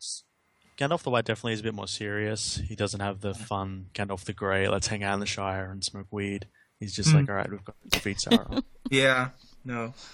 That's why I prefer... You got a stern talking to by the sometimes. People in Valinor. I always thought, and this is going to sound really petty, that like post-war, when you pan up through Minas Tirith to the coronation, it's not going to already be repaired people. That's probably that's kind of like my Nadia helmet point. It's very geeky. It might have been like a month later. Yeah, but even maybe some of the Kleenex ghosts came back and helped them rebuild. Yeah, the repairman ghost rather than the soldier ghost. They needed their redemption. Oh. Gimli is like sighing, really, visibly. It's like, when are we gonna break out the mead? Yeah, it's like, is this soon over? He really does look like a medieval king, doesn't he? Yeah. And Aragorn doesn't smile a lot, actually. He has a short smile, and then he's like, "Oh, no, I've got to deal with this." And I like the fact that they kept this song from the book in there. Yeah, it's lovely. He's not got a bad voice either. I forget. Is it? I mean, it's. Is it in Elvish in the book? I can't. I don't recall. I can't remember. Is it? I can't remember. Like, is it? Remember. Or is it like written in English, but it's sort of said, he sang it in Elvish and stuff. I don't know. Because definitely, I mean, that's also where the habit for fantasy films to make up languages comes from, right? It's the idea of What's like to the me it's earliest always fantasy interesting. book? Like What would be the earliest kind of famous fantasy series? Like This- when did this genre begin? Alice in Wonderland. but that didn't have a made up language, did it? Well, Like in it the has sense maths, of though. Fantasy. Elvish and I stuff. mean, obviously it has its roots in like mythology and fairy tales, but I think that was the first It has its roots in fantasy that pure was maths, written. doesn't it? It's a Maths? mathematical book. Alice in Wonderland. Yeah. Oh, okay.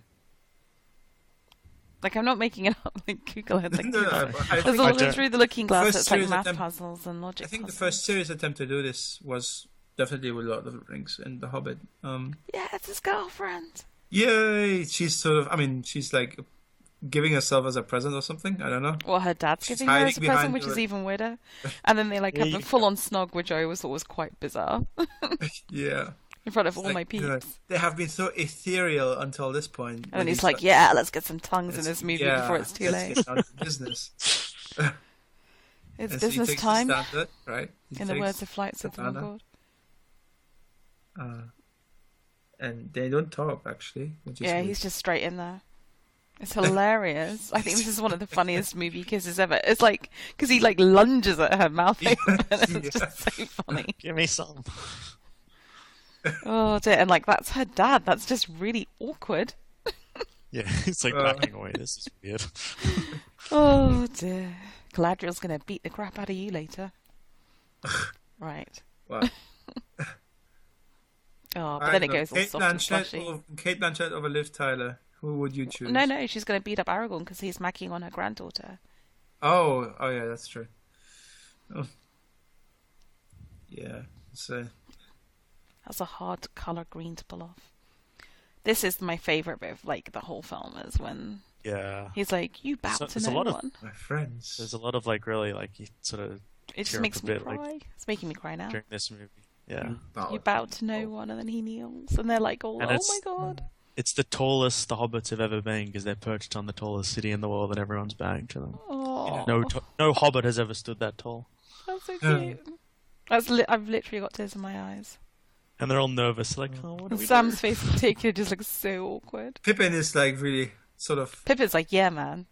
Yeah, man. That's- Better bow. Pippin's like, "I'm gonna get laid later." Respect. Recognize Pippin. Oh, And Frodo is still sad face, because he knows this is all ephemeral, Uh, and then it becomes the map. Oh, yeah. And so now we move back. Fourth Age, yes. Fellowship, yes. Well, I mean, like he didn't even just invent languages; he invented like a font. Like that Okay. way of writing and forming letters, that's Tolkien, isn't it? He sort of invented that. oh yeah. I mean, you Oh, have the guy's books just where you can ridiculous. learn how to write in Elvish, like, well, This is where I'm gonna go. Yay! yeah. Hobbiton. I like the country. I like this countryside because it's it's sort of non-specific. Lush. It's yeah, probably lush and meant to peaceful be. and serene. Shire So is sort funny. of like I wonder where they found this It's woman. She's just got the perfect Good. face. that's a Troublemakers. man. She's just like the grandmas in my village. Like, oh, who were Yeah, those because young that's- That's not a whippersnappers? grandma. That's a grandpa. It's That was a woman, wasn't it? No, it's a man. I don't think so. It's the guy who laughed in the first film when Gandalf took What's out the pump, fireworks to show it to the kids. Like Baldrick with his turnips. Yeah. He's loving his Oh, fun and then there, we though. have Tom, right? Is it? Tim, no, what? Yeah. Tim Sandikman, right? How is it called? Tom Sandyman. Yeah. Oh, here we go. I love the. Oh, okay. It's just that look Sam- that no Sam- one's going to understand it. No one's Yeah. going to... Yeah, it's it. it's. That's there's the something so feeling that elegant people about had that after idea. World War One, right? I mean, people who had fought in World War One, when they came back, no one would actually understand what they had gone Yeah, through. no one's So- going to so- believe so- what we've seen of elephants and elves and... Home hasn't changed, they've changed. Like, which is why the Scouring of the Shire makes sense. It would make them feel less alienated, but... Yeah, that's true, yeah. But Rose. I like the sort of... I like the sort of veteran experience that they're going through. Yeah, I agree. Yeah.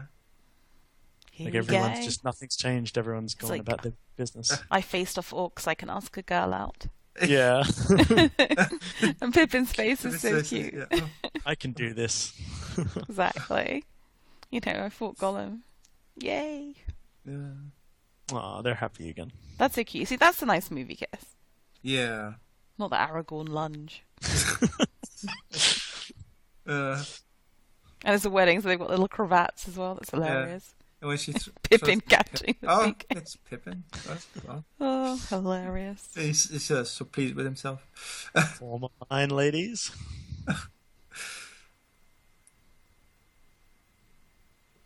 Oh, yeah.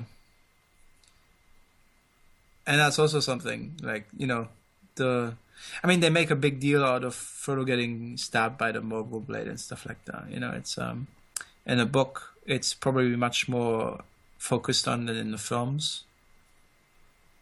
Yeah, but it's just like a metaphor for like Yeah, an emotional wound that's never going to heal over. Exactly. Some hurts that And go he's, too he's deep. plagued by post-traumatic stress and depression and nightmares. He can't settle back into his old life because he no longer feels like he's the person who used to live it anymore.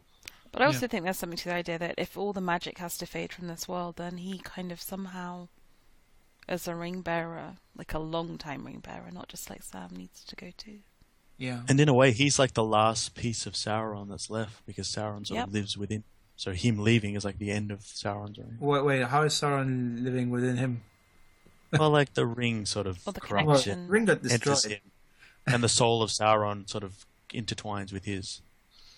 I don't think that's how it works, though. And the entering of the Morgul blade is like the Oh, yeah. last Well, yeah, in that living sense. corruption of tissue. But here they do make it look like if he stays here, he's going to die because of that wound. But if he goes, he'll sort of live.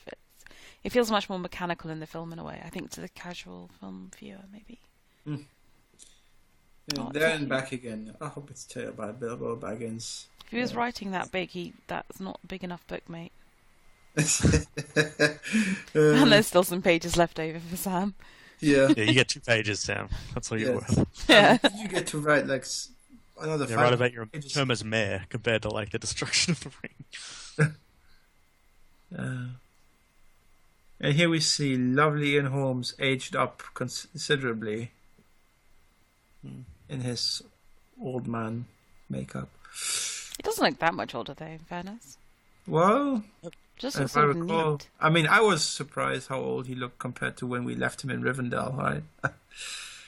Have you guys ever read the Tolkien poem The Sea Bell? No. No. Because it's this poem that he wrote, I think, like in the 30s or something. But then after Lord of the Rings in the 60s, he re-released it, and it was called Frodo's Dream. And apparently, it's sort of meant to suggest like the nightmares that plagued Frodo Okay. during his years after returning to the Shire. It's a good, Oh, it's a okay. cool poem. Okay. Yeah, it's just about this man like finding a boat and then sort of sailing to this island, and he explores the island, and he keeps hearing like laughter and footsteps, and he keeps trying to chase the footsteps, but they keep fleeing from him, and he gets lost in the woods and Oh, my stays there for a God. year. And then he gets back to the boat and sails home, but like all his friends are gone, no one recognizes him, and he just lives on the streets. Oh my God, that's awful. Yeah, it's really moving on. Like, Oh, yeah. Here we get to the Grey Havens. Oh my And God, Bilbo looks so sad and old. This is literally, I think this is the last scene that the actors had to shoot or something. They had to be really sad. They had to force themselves to cry sometimes and stuff. It's because they had to shoot it so many times. Like if they said like if they had a card, for a get out of jail free card, so to speak, for a scene that they would never have to film again. All of these actors said, Grey Havens, never again. yeah, I think this is the last one they all shot together, but I think the last one that Elijah Yeah, Wood Pippin did shot was was- the Bunbury's. Yeah, the last one Yeah. that the actors shot separately, but when they were together, I think it's this one. I think the last one that Elijah Woods did was when he's giving the book over to Sam, and apparently like Peter Jackson made him redo it like 100 times because he couldn't like let go because it's the last shot of the film. Oh. Oh. Yeah. Bilbo's still ready for an adventure at 130 something. But you meet people like that, don't you? Like, I know some sort of fairly old relics, like one or two who are still very roguish, up for anything. In fact, there's one friend of our family the dad, who's like really old now, he always, like this old Indian guy, he always carries his wallet and his passport. Like, he's good to go. It's like whenever he walks out of the door, he's good for an adventure. He says, "That's all I need. I'm ready. I'm ready to rumble." It's like he could go on a Bond adventure. Yeah. I just have a question for you guys, because Galadriel like gave sort of a slightly mischievous look earlier here. It's yes, like, I don't know what that was about. I think that's because she knows that they're gonna have it's a party boat basically. Like, yeah, they're off to Cancun. No, I think it's because she knows that Frodo's coming and the hobbits don't know yet. Yeah, and yeah. I mean, I think Pippin is appropriately the saddest here, because when Gandalf talks to them, right? Because he's the only one who spent more time than anyone else with Gandalf, right? Yeah. Yeah, he is sadder than the others. Yeah, he's probably crying. Mm. Yeah, I love the Pippin Gandalf like, relationship. What? Yeah. Sneaky little thing. This is the saddest line. And it has been saved, but not for me. Yeah. Yeah. Mm. He could never come home. Yeah. Some hurts go too deep, as he says. Some people just cry beautifully. Like, if I cry, I just look horrible. I'm just like, streaming red face and snot, and just like, I just don't look attractive. But Sam just cries so, like, you just want to hug him, and he looks so lovely and adorable. Yeah. Mm. And he properly, like, does the wobbling bottom lip as well. Yeah, you see, Mary's not a pretty crier. No.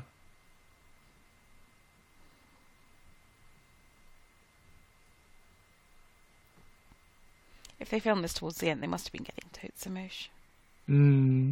No, that's probably... Yeah, probably tapped into their own like emotional like release at having ended this massive film shoot. See, I think Pippin would have gone and given Gandalf They make sure to show you Frodo's other undamaged hand.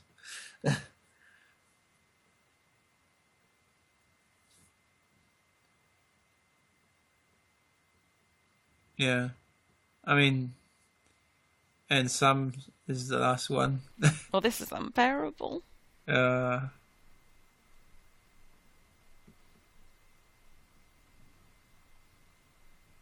I mean, poor Sean Astin looks like he's really going for it. Mm.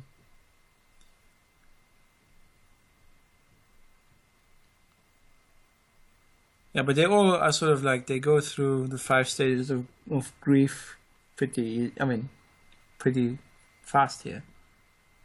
Oh, then he gives him a little kiss. Frodo wanted to spare.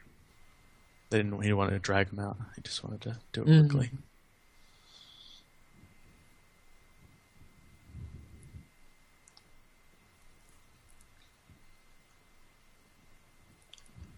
I've always found the concept of what kind of happens to when they sail off into the West very confusing and enigmatic and weird.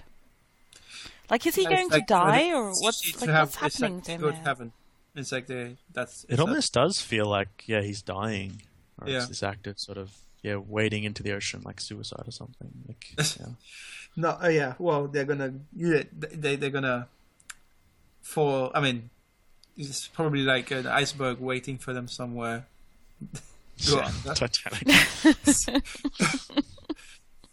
My heart will go outside on. of the havens, thought bubble. they go under. Just cut to Gandalf screaming, "Get to the lifeboats!" And Bernard Hill was in that film too. Yeah, he's like, "I'll go down with the ship." Like, oh no, there then. Didn't expect. Oh yeah, he's the captain, isn't he? Yes, he is. This is beautiful. Yeah. Although I think the Grey Havens are essentially CG, right? They are not. They didn't have a set for that. And it's the orchestral version of the song "Into the West," which I think is one of the... By Annie Lennox, yes. Yeah. Although I don't really like her voice in that song, but I love the lyrics of that song, and there's something about the way in which the chord sequence is done that I find really compelling. I like Annie Lennox. I used to end all the kind of Lord of the Rings podcasts with a little clip of that. Much to Shellfish's chagrin. He doesn't like the song. Actually, I think he hated the Legolas song even more. It was quite like juvenile. this. There was a song by these singers who just do all these very beautiful medieval version Tolkien songs, but the way they pronounce Legolas sounded like Legolas, and because Legolas as an arse, because I'm juvenile, obviously, and because Shellfish hated elves, I would always do that whenever he was on. These kids are like the cutest kids ever as well. This is sweet. It's so clearly cheating. I don't know, and who is the other one? Yeah, it shows that Sam survived, and he could be whole again. And now I'm back. Yeah. And that's how it should end, right? Back with the little people, back with normal people.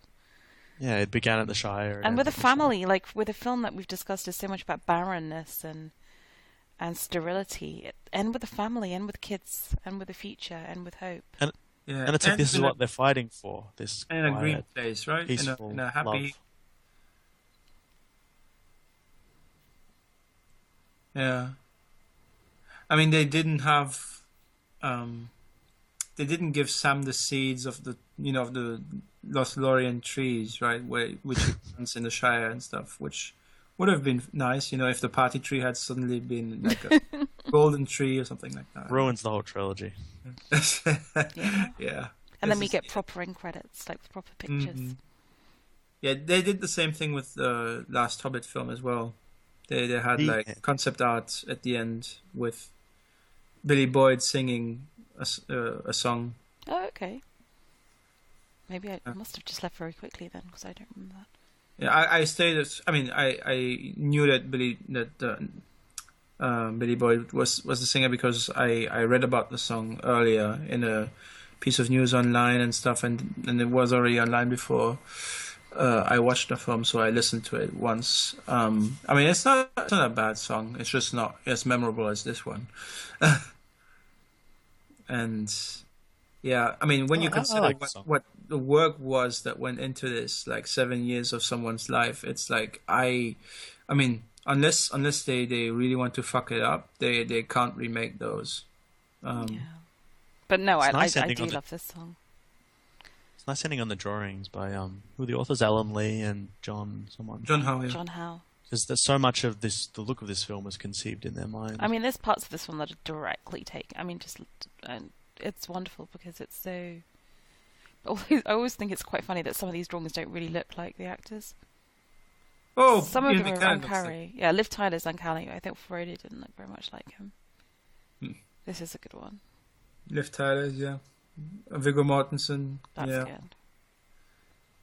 Sean Astin as Sam. Oh, that's fine, I guess. Kate Blanchett doesn't really look like Kate Blanchett. No.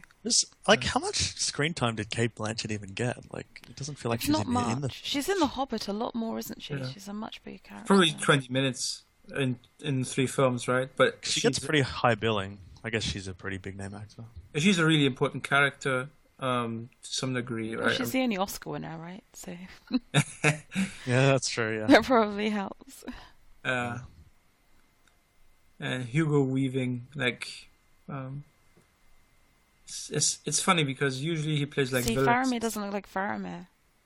David Wenham, yeah. This is such a good one. The Brad Dourif one is brilliant. Yeah, obviously. Just perpetually looking slyly over his shoulder. Yeah, and Carl Urban. John Noble. Urban wasn't make a Dread sequel.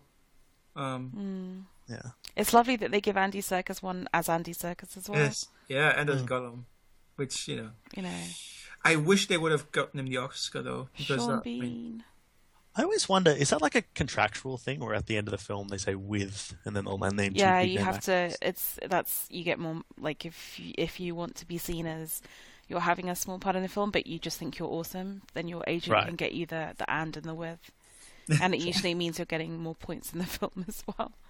Yeah. So it's very kind of like negotiating for billing is a big thing. Yeah, basically here the conceptual artists, Alan Lee and John Howe. Those are the main ones. But I know that there are lots of other ones that worked on it because I have the sketchbooks. But I remember from the documentaries that they were the main guys and they were drawing it. And Peter Jackson was basing a lot of his miniatures on their conceptions. Mm. But yeah, I mean, this is essentially. There's not much else to say about the credits at this point, except that they're really long. It's kind of weird because they do an alphabetical order, so Elijah Wood's at the end.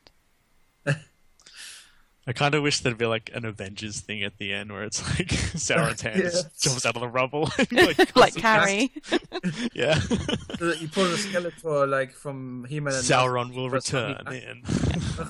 It's a fantastic achievement, these films, and it's just it's amazing to me they got made. Like in retrospect, once they're made and they've taken all the money, it's kind of obvious, but by the sort of the Hollywood logic, it's just astounding to me these got financed. And I know it was very touch and go, but I think sometimes like we always go on about the bad stuff that Hollywood does, and like Jodorowsky's Dune and all these things that never happen, but sometimes lightning strikes, right? And you're lucky and something really good happens.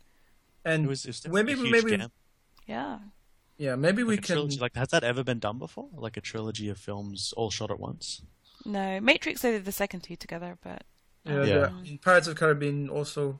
But this was the first time when they decided to just be super efficient. And they also filmed the second and third film together, which explains why the third film is so bad, because they didn't have a script for it. But I mean, filming 1, 2, and 3, because you can film one, it'll be a success, and then you can bank on 2 more. But that's true. Yeah. Pour into a project that what if the first film hadn't made its money back? But to me, it's always been weird that I sort of think that when I see Orlando Bloom in the Fellowship, he looks younger than in the other two. In the other two, he looks a bit older, basically. I don't know. I mean, that's just me, maybe. But then how do they do it? Did they kind of vaguely shoot in order, or really just totally not at all? I think they still have to. I mean, they had to finish Fellowship first, right? Yeah. So maybe he just was genuinely. I mean, it's 6 years all the filming or longer? No, I think it was only like 15 months filming. Oh, okay. Well, maybe then it's good makeup, I guess. I mean, the continuity. Can you imagine doing continuity on this film? Must have been a nightmare.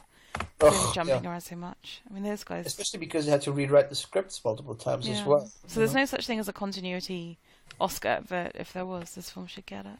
I mean, this has won best adapted screenplay, right? Did it?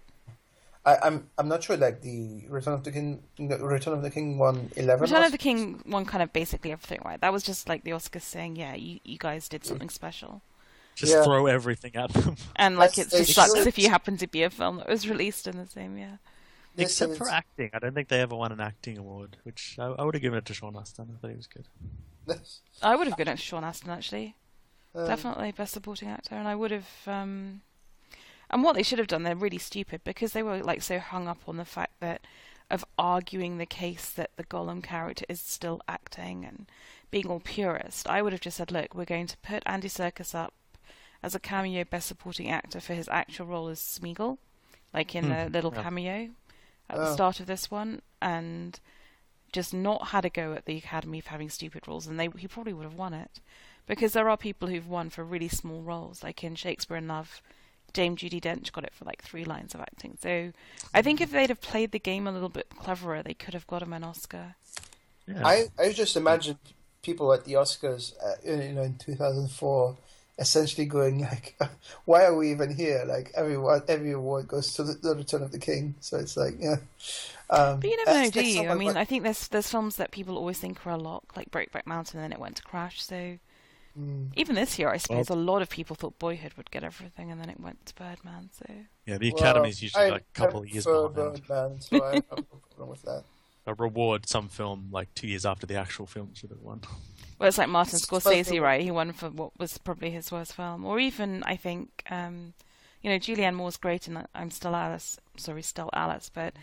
There's kind of some of these people where you think they just didn't win, and now the Academy's embarrassed. So, like, okay, just give Julianne Moore an Oscar. It's a shame. It seemed, And let's just say it like that. I mean, it's probably the only reason why we remember that Return of the King won any of these awards is because it won so many of them. It's like, when something like this happens, people tend to remember, like when a film wins like Best Picture or something like that, like Birdman or whatever. In 6 months, people generally don't even think about it anymore. But stuff like this, when you essentially swoop the whole night, that's something historical. Although those films tend to be the worst. I mean, I think Birdman will be remembered in 20 years' time. But do you remember films? Dances with Wolves and all these terrible films that win like double-digit Oscars, and who even watches them anymore? Yeah, I think Dances with Wolves people remember. Is that one of your favorite films? But no. But I'm like, that's a no. It's something like Crash. Something like Crash. Yeah, Crash is really unmemorable. David Cronenberg's Crash is much better than the Crash that you're talking about. Yeah, that's true. Or what are some other? Yeah. Cars are really about sex, guys. That's what it is. I think the average American teenagers figured that out by now. I think late 90s, like Shakespeare in Love. I mean, it's not a bad film. When I watched it, I thought, okay, this is entertaining, but it's not like Best Picture. Well, I mean, against the other nominees, it's crazy anyway. Yeah. We've done this on a podcast at some point. And recently, like maybe the online, maybe the film reviewer Mark Kermode from the BBC. He made a video because he was slightly upset that Boyhood didn't win Best Picture this year. Was he? Okay. Yeah, because he thought I would have thought that Boyhood would have won because he liked Boyhood so much, and he had a problem with Birdman because the style essentially got in the way of him and getting into the film and stuff. The cinematography. And he said basically, every time there are lots of times where the Academy just gets it wrong. For example, in 1973, The Exorcist didn't win Best Picture. Oh, that's just because he's in love with The Exorcist. Did, right? Yeah. I think Sting did, right? And he said, I mean, nobody remembers Ordinary People. They remember Raging Bull. But Ordinary People is a good film. It's not like it's a bad film. It's just not I a great haven't seen film. it, but I mean, like in the canon of movies, No, but people still like if you go to our cinemas, there are still cinemas that will show Ordinary People. It's still maybe I should see Ordinary People. Yeah, you should see Ordinary People. Yeah, you should see it. But it's like a lot of people would say that Rocky getting it is the Academy getting it wrong. I think that's just nonsense. So yeah, Rocky is a famous film. I mean, it's a classic. Rocky's a great film. It's not just even like a famous film. It's a great film. Yeah.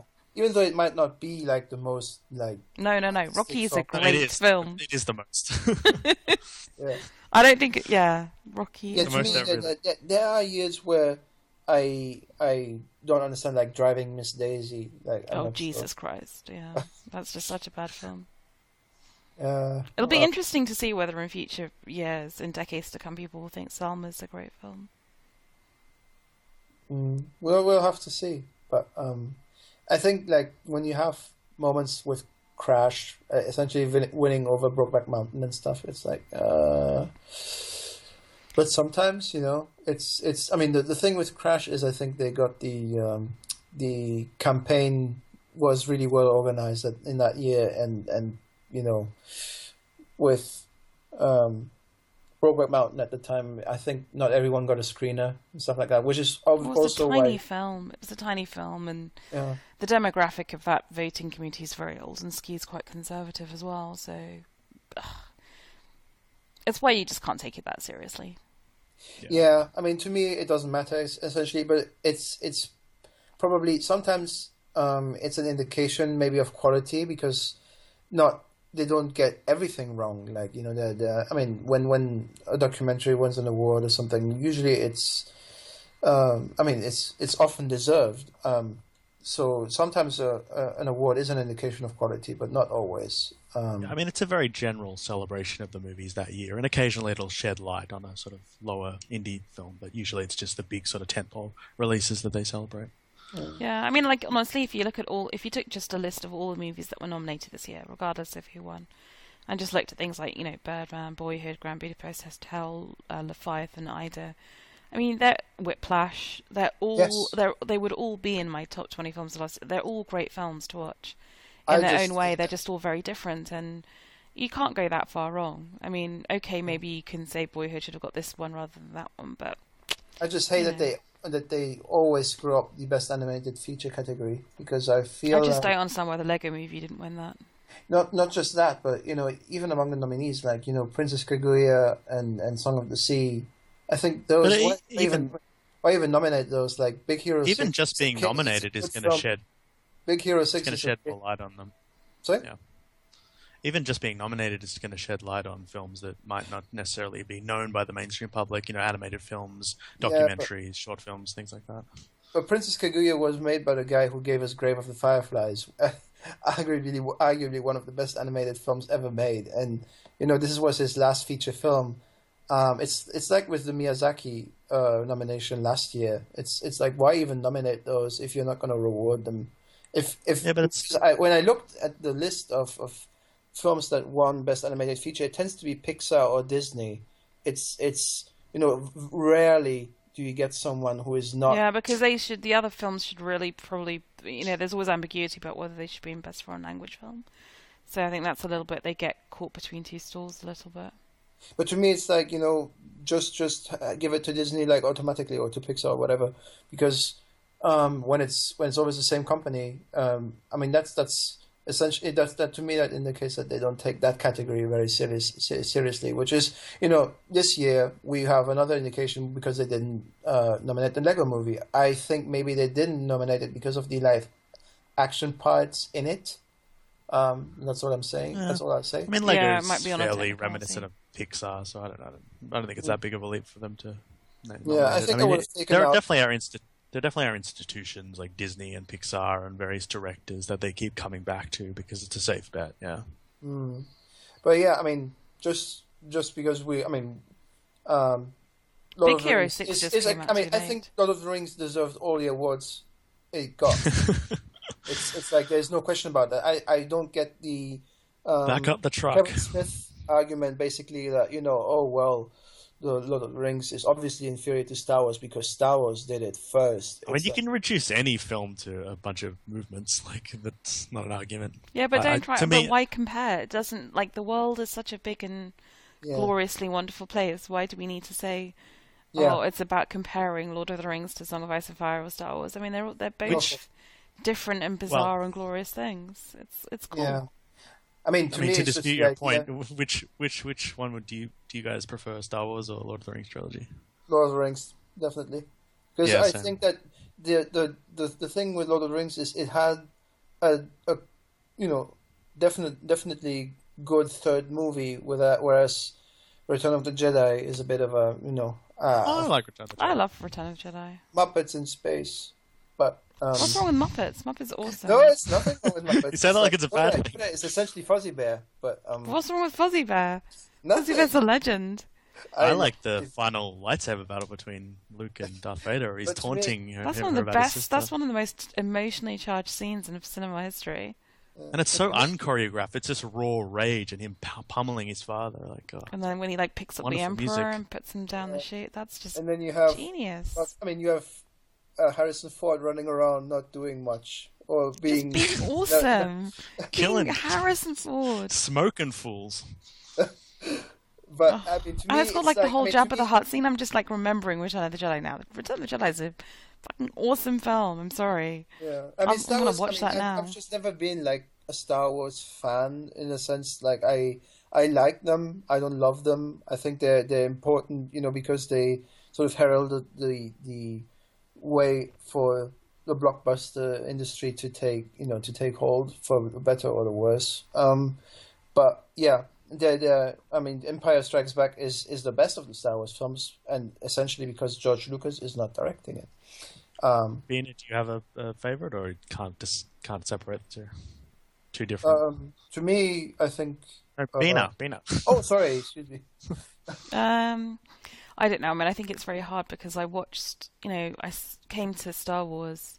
There's not a time in my life when I don't remember Star Wars. Like, it's one of the first films I saw on the big screen and saw repeatedly. It's one of the first things, I played with as toys, like the action figures and stuff. So, and, all my friends were really into it too. And so when I was, maybe the age of 5 or 6, we would like imagine we were the characters and play out. It's so a part of my imaginative universe that it's almost beyond a film to me. It's just part of, who I am. So, whereas Lord of the Rings, I think I first read when I was 11, so I really love it, and I think it's probably in some sense better literature, and for sure it's just a much more impressive intellectual landscape, right? But it's just different. My response to it's different. So I think I'm the same, like the opposite. Like I've got sort of nostalgia for Lord of the Rings because I guess that was the trilogy that was part of my childhood, whereas Star Wars was something I watched afterwards. It's what you watch at that very that key age when you're imagining, when you're still living in your imagination. That's what will always affect you. So, and that's why I can see whether I hate the second trilogy of Star Wars, but I know lots of kids, like my little cousins and stuff, for whom that is amazing for them, and I'm really excited for them that they have that, even though I hate those films. There are some people who think they shouldn't exist, but because they were the age to get the enjoyment from that, then more power to them. And that's what fantasy is. It's like opening up your imagination. Exactly. It's just the start of it, and even if it has rubbishy stuff in it, like Jar Jar Binks, it doesn't matter, because when you play in that world, you make your own fanfic, right? So you can correct all those mistakes. But I mean, to me, it's always like there's good stuff about the prequels, but it's just like those are small elements here and there. Essentially, I came to Star Wars when I was about 14, something like that. At this time, I had already watched Lord of the Rings on loop, essentially. So I probably just came to Star Wars thinking, well, this can't be Lord of the Rings in a way, because to me that was sort of the quintessential trilogy that I watched over and over again.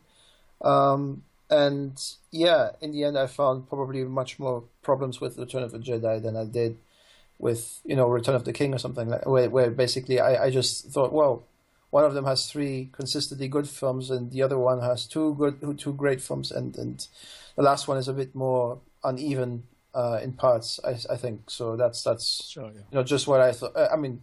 But still, and that's also what we should talk about, because it's so difficult to get a trilogy where every single film is good.